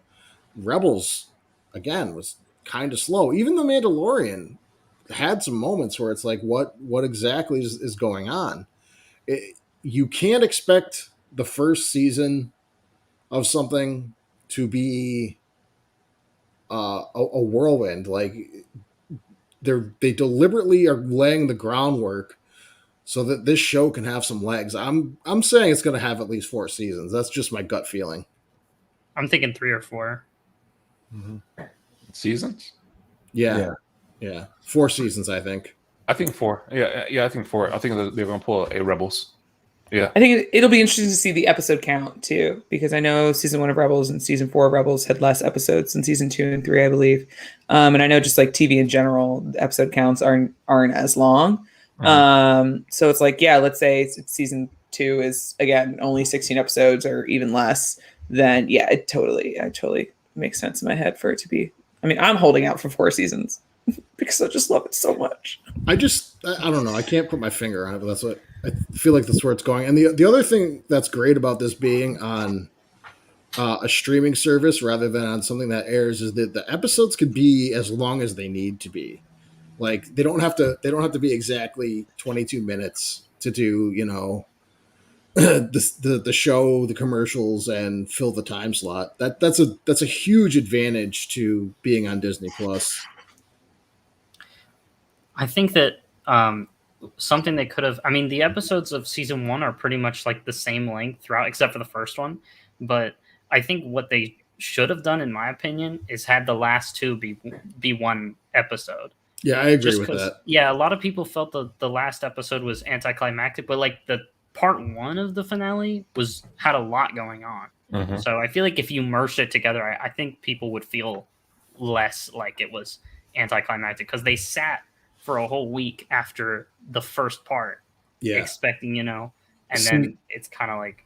That's the thing, though. I think the way it was perfect, just for the fact that quote in the last episode, it gave so much more purpose, and it was more the reckless, the bringing of the family, and like, hey, we need to talk. We need to have this therapy session right now. And that's what that was. That was a damn therapy session. Mm-hmm. I agree with both of you, but the fact that Echo only spoke once in the last episode was kind of weird. Really? Wow. Yeah, one time. You think so? I think that actually makes sense. Either way, Echo, he is a part of the Bad Batch, but he's still clone. He's one of the OG clones. The only he went because he felt that he was going to be more useful to the Bad Batch as because they looked as defectives. But so he's like, this ain't my fight. I can't really say anything. He's like the adopted family is adopted family no matter what. But it's just like hey, that's your shit. We family, but still, I'm not going to speak on that one. So I think it just makes sense to me. But I get where you're coming from with that one too. I understand. Yeah, I always hesitate to say I wish they'd done this differently. I wish they'd done this differently because I think I look back on the show and the season as a whole, and it's such a tight season. Like even the little things that are introduced are things that either get played out in this season or I firmly believe will be brought back in future seasons. So it's like we can look back on season 1 after we have season 2, season 3, season 4, look back and be like, oh, okay, this happens because it was set up in season 1. And so I hesitate. Yeah, I think our feeling of wanting more of Echo, of wanting more of Tech, I feel like the writers probably feel the same way. I feel like they're excited to keep exploring those stories, and so it'll be interesting to see what does that look like in season 2. I believe that there's a specific reason why we didn't get Echo as much in this season. We might be getting him more in a future season because it fits in more with the story they're telling. For me, it felt like this season, and especially the fact that we didn't really hear more of Echo. And again, like personally, I would love more of Echo, but I think the reason why we may not have heard Echo as loudly, especially in that last season, is that it's Crosshair coming to a reconciliation with his brothers or lack thereof, and Echo isn't his brother in the way that Tech, Hunter, Wrecker are. And so you see the way that like he interacts with those three, and even Omega is more of a sibling to them, to Crosshair, than even Echo is. And so yeah, it makes sense to me. I understand wanting more of him because I do too as well. But I do think that there is a reason behind it, and I look forward to seeing what that reason is, because I don't think these are very smart people, and I don't think they're just throwing away things and not doing things for no reason. No, everything's got a purpose. Yes, I was going to say that. 100%, like what you said, Camilla, too, is that nothing's wasted in Star Wars. Like we got everything from the originals on from one damn sentence.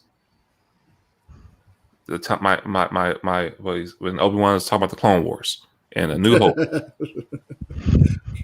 what? Seriously, like everything else just came from that. Yeah, the prequels and all that stuff. Like what's the Clone Wars?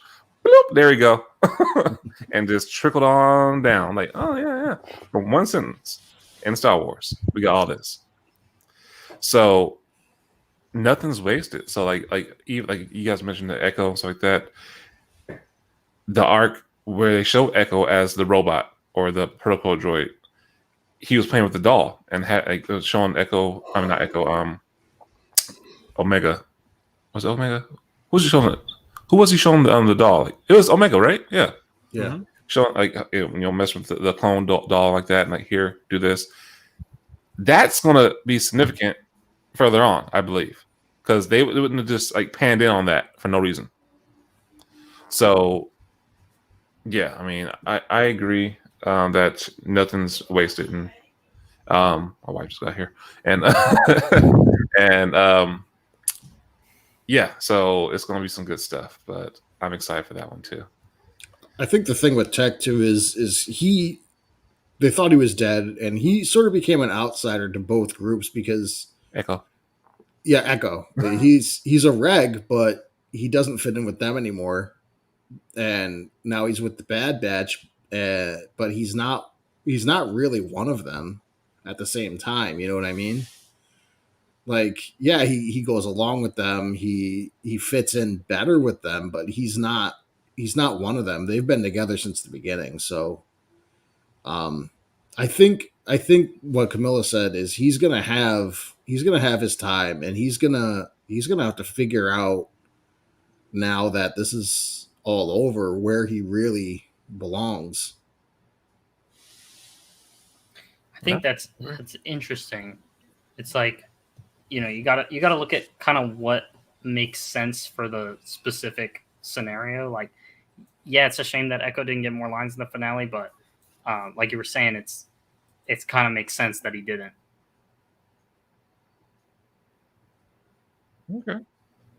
I saw, and I can't remember who to like credit for this, but somebody did. It was on TikTok, obviously, but it was a video about how Echo's armor is different in the fact that like everybody has, I don't know if you guys have seen this, but all of the other members of the Bad Batch have like the 99 somewhere, but where Echo should be, it looks like it was scratched off if you actually zoom in. Mm-hmm. And so I'm like, I just feel like that's fascinating as far as he's like, I hope that part of next season is him figuring out where he truly belongs. So yeah. I gotta go back and look at that. That's interesting. Okay, all right. See, this is what you get when you come to the cantina. These little tidbits and these little Easter eggs and stuff like that no one probably realizes except for the Bad Batch support group.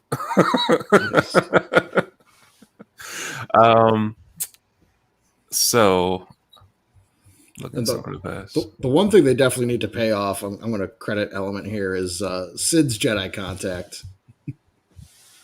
What's that? Sid's Jedi contact. What about it? Who is he? She. Them. Oh, okay, yeah. Oh, they'll bring that up. Yeah. You know they'll bring that up because It's Plo Koon. there you go. It's Quinlan Voss, right? All roads lead to Voss. Right. Until there's a body, there's always a possibility. Well, so Plo Koon, like, it's pretty safe to assume he's dead. He crashed in his jet crash, but like, just like Corky, he's very specifically not dead. Yeah, I was just joking because of the Mandalorian thing where they put him instead of that Luke. was a great piece of red herring that they threw in there. Yeah. Wait, And what was even- his red herring again? So I don't know if you watched the last episode of Star Wars Gallery for the Mandalorian. So they had done mock-up 3D modeling and had done some mock-up images of Plo Koon instead of Luke for the Jedi that shows up to rescue baby Yoda. Yes. So yeah, and they were like, if something leaks, let it be this. Yeah, they ain't Can you playing. imagine? They're like misleading, like crazy. Nah, that's why like with Star Wars, nah, you don't take everything with a grain of salt. It's like until it's announced, like yes, that's canon. That's not canon. That's Legends. That's Plo Koon. Yeah, I'm doing the same. So yeah, no. It's crazy. I'm doing the same thing with the No Way Home stuff. Like, I'm not necessarily expecting Andrew and Toby to show up just because it's not official. It's not official. So I'm not looking that much into it, but I'm like, you know what? I'm not going searching for all that hype and stuff like that. I'll wait till it comes out and watch it, just like I did with the Rise of Skywalker. Because, like I said, I already told you about my whole experience with the Last Jedi. I'm like, just gotta see what the movie wants to tell us. Exactly. That's it. Enjoy it. The Bad Batch are Ronin trying to help others, but simultaneously running from the Empire, hunting dogs would be my guess. They also need to start asking. Yeah, I would. Yeah, they do. She knows way too much and not revealing enough. So yeah. Driving Force. We can only wish. One whole season and no one thought to ask Omega what she... Right? They went on plenty. They had plenty of time. Maybe they did. They just didn't have it on screen. Who knows? I think season 2 could see the Bad Batch embroiled with the Shadow Collective, and even cross paths with Dryden Voss. Ooh, look at that. Okay. Seeing as they lightly sprinkled the syndicates, yes, that makes sense. All right. Haven't been paid off. Pike Syndicate, Sid's Jedi Contact is where I'm going with the predictions. Those are good predictions. I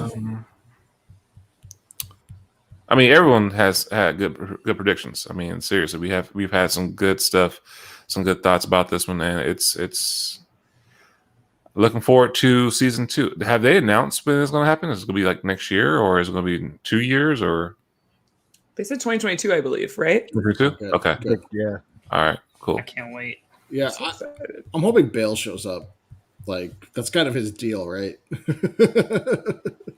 Like, he's just going around. Like, he said, 2 people after Ahsoka. I was like, hey. Doesn't feel like a throwaway line. Yes. I need to know how Issa Duran plays into this world. Yes. Girl, say it again for the people in the back.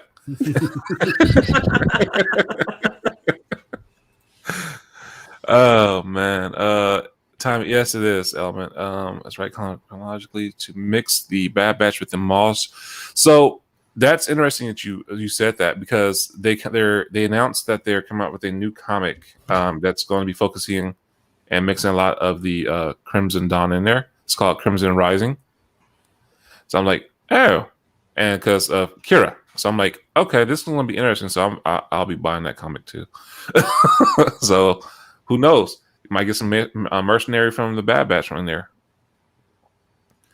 Xcore Gamerskillz. Someone brought up hilarious the other day. What if there was other Spider-Mans and all played by Tom and not Toby? That's crazy. That's ridiculous. That'd be hilarious, though. Yeah, I would laugh at everyone expecting Toby and Andrew, just like, I gotcha. Oh man, man, that was good. I like those. Thanks, chat, again for just that interaction. That was awesome. The predictions was on point. Thank you. I do like the different thoughts. It's on Aerofest. The different thoughts from everyone and just how depth it can go, or how just go with the flow can go. Can't wait for it. Can't wait for season 2. It's going to be good. I wasn't as hyped as I was before for the Bad Batch. That has changed now. I'm looking forward to the Bad Batch.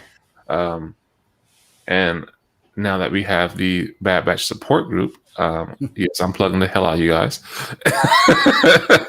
And that's great, because now we have that emptiness. We can always go back and have it filled with the love and support that we have for that, and talk about it and just go over it, because it not only is it a great series, it's actually it becomes a tradition, that Friday, or midnight releasing is like, sitting up there on TikTok with everybody and just talking about it. What's about to happen? And then the countdown. Boop, let's go watch it. I can't say how jealous I am of all you people who get to watch it at midnight.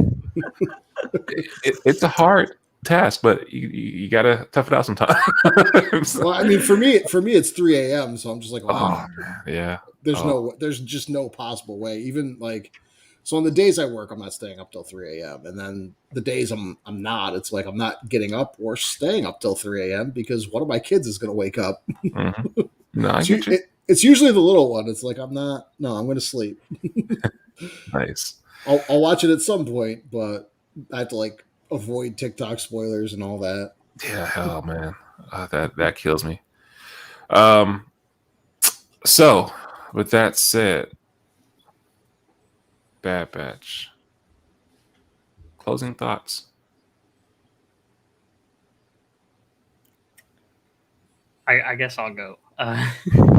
That's great, because I was actually about to call on you. Well, I love season 1, and this was a great discussion. This made me appreciate a lot of things a whole lot more, and I'm so much more excited for season 2 now. Like, just wow. Yeah, when they introduced the Bad Batch in Clone Wars, I was like, okay, yeah, this looks interesting. And then watching Bad Batch, I am so much more invested in this show than I ever imagined I would be. Like, it's so good. Yeah, I feel the exact same way. Definitely went into the show just thinking, oh, this is gonna be fun Star Wars content. After that pilot, I was like, if anybody hurts any of these clones, I will personally go after them. So, the last thoughts: head empty, no thoughts. Be more like Omega. That's my last thought. I'm so excited. Totally be like Omega. That should be like a tagline. But I'm so excited to see them explore more of like the gray, because this show, as far as morality, like there isn't like good and evil. Like there's kind of this existence, again, with like Crosshair as an example, these characters that like exist in the gray. And this is such an unexplored time period. I'm so excited to see the writers actually play with that concept in a time period we know nothing about. Be like Omega. We need a t-shirt with that. For closing thoughts, I wasn't sure what to expect from this story.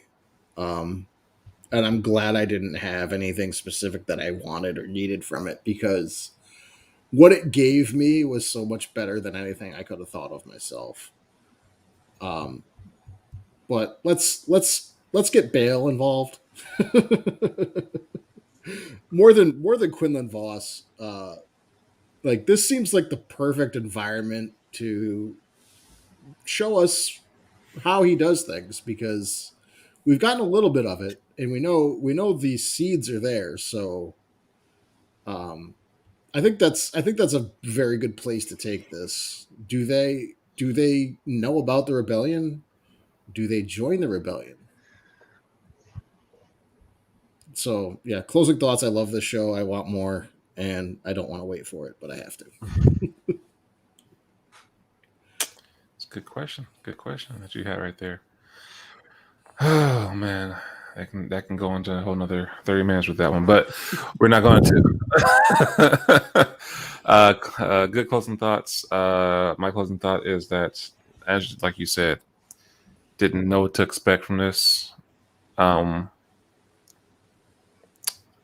I'm glad we got it, and I can't wait for the future of it because it's Star Wars and it's hasn't let me down. I don't think it's let any of us down. And I think that moving forward with it, it's just going to make Star Wars even greater for all of us and for those to come. So, looking forward for the next season. Looking forward for probably at least 3 more seasons, if not. And yeah. So, with that said, let's go around the horn one last time and let the people know where they can find you at. And we'll close this out. Camilla, let's start with you. Sounds good. I got it. Great. Once again, I'm Camilla. You can find me on TikTok at Bodhiquawookie. Also, my Star Wars audio drama podcast, Beings of the Galaxy, wherever podcasts are streaming, as well as Instagram at Beings of the Galaxy Pod. Bad Batch Support Group. Find us on TikTok. But there's also other Star Wars too that might need support. So, Beth? There's a lot of Star Wars that might need support. I'm guessing the Kenobi show. Are we gonna be the Kenobi show support group? But I mean, No, yeah, you better make that. You guys got to. I'm not demanding. I'm just saying I put a petition in for that. I can neither confirm nor deny there may be a username already saved. Oh, Neither confirm nor deny it. okay. I feel like we all need to look out for Julia when that finally drops. Oh, Check on her. yeah. But sorry, yeah, again, I'm Beth. You can find me at mara.j.skywalker on TikTok. And that is my only social.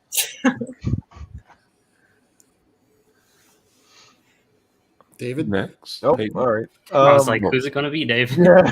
All right. So I am Xanatos1138 on TikTok, pretty much on everything, but most reliably on TikTok. And yeah, that's pretty much it.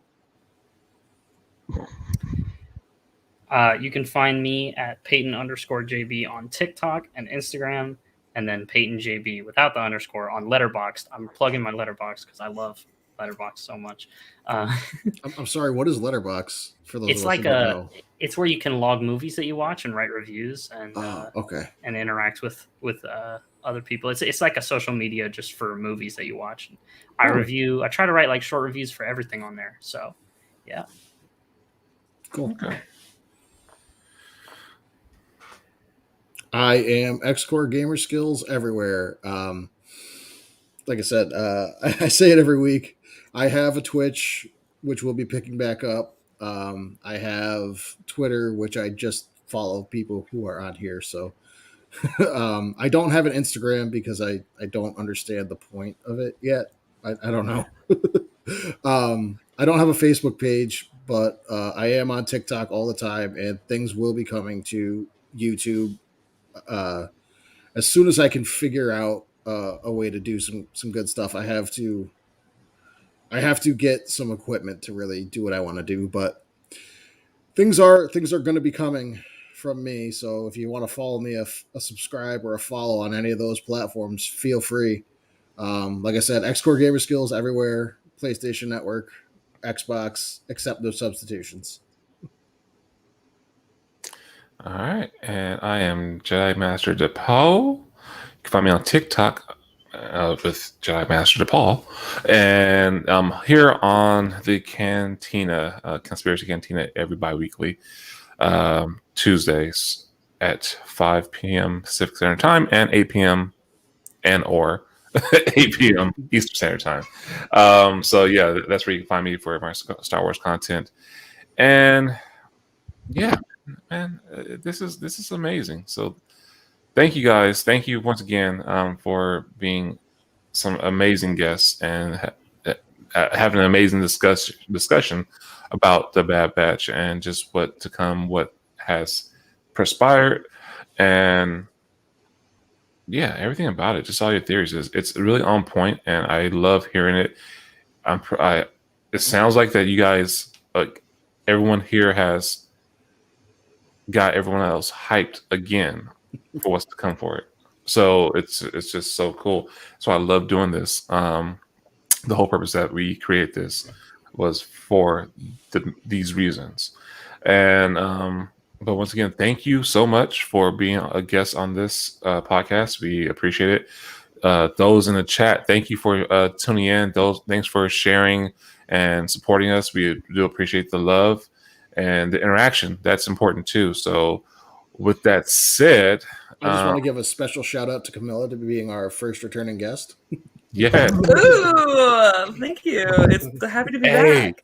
Are we gonna do like a Saturday Night Live? Like, you get a certain like amount of badges, like what, repeat or something like that? I mean, we could look into that. Okay. Something to aspire to. All right, cool. But no, yeah, thank you. We do appreciate you. We love your content, love you as a person, love all you guys. And just love what you guys do for the community and what you guys bring to the community. That positivity, that debate is always good. Just that breath of fresh air is amazing, and we do love it and we do appreciate it. So keep up the good fight. If you ever need somebody like a protector, let me know. I'll just tag me. I'll come in there and fucking start killing some people and ripping some arms off.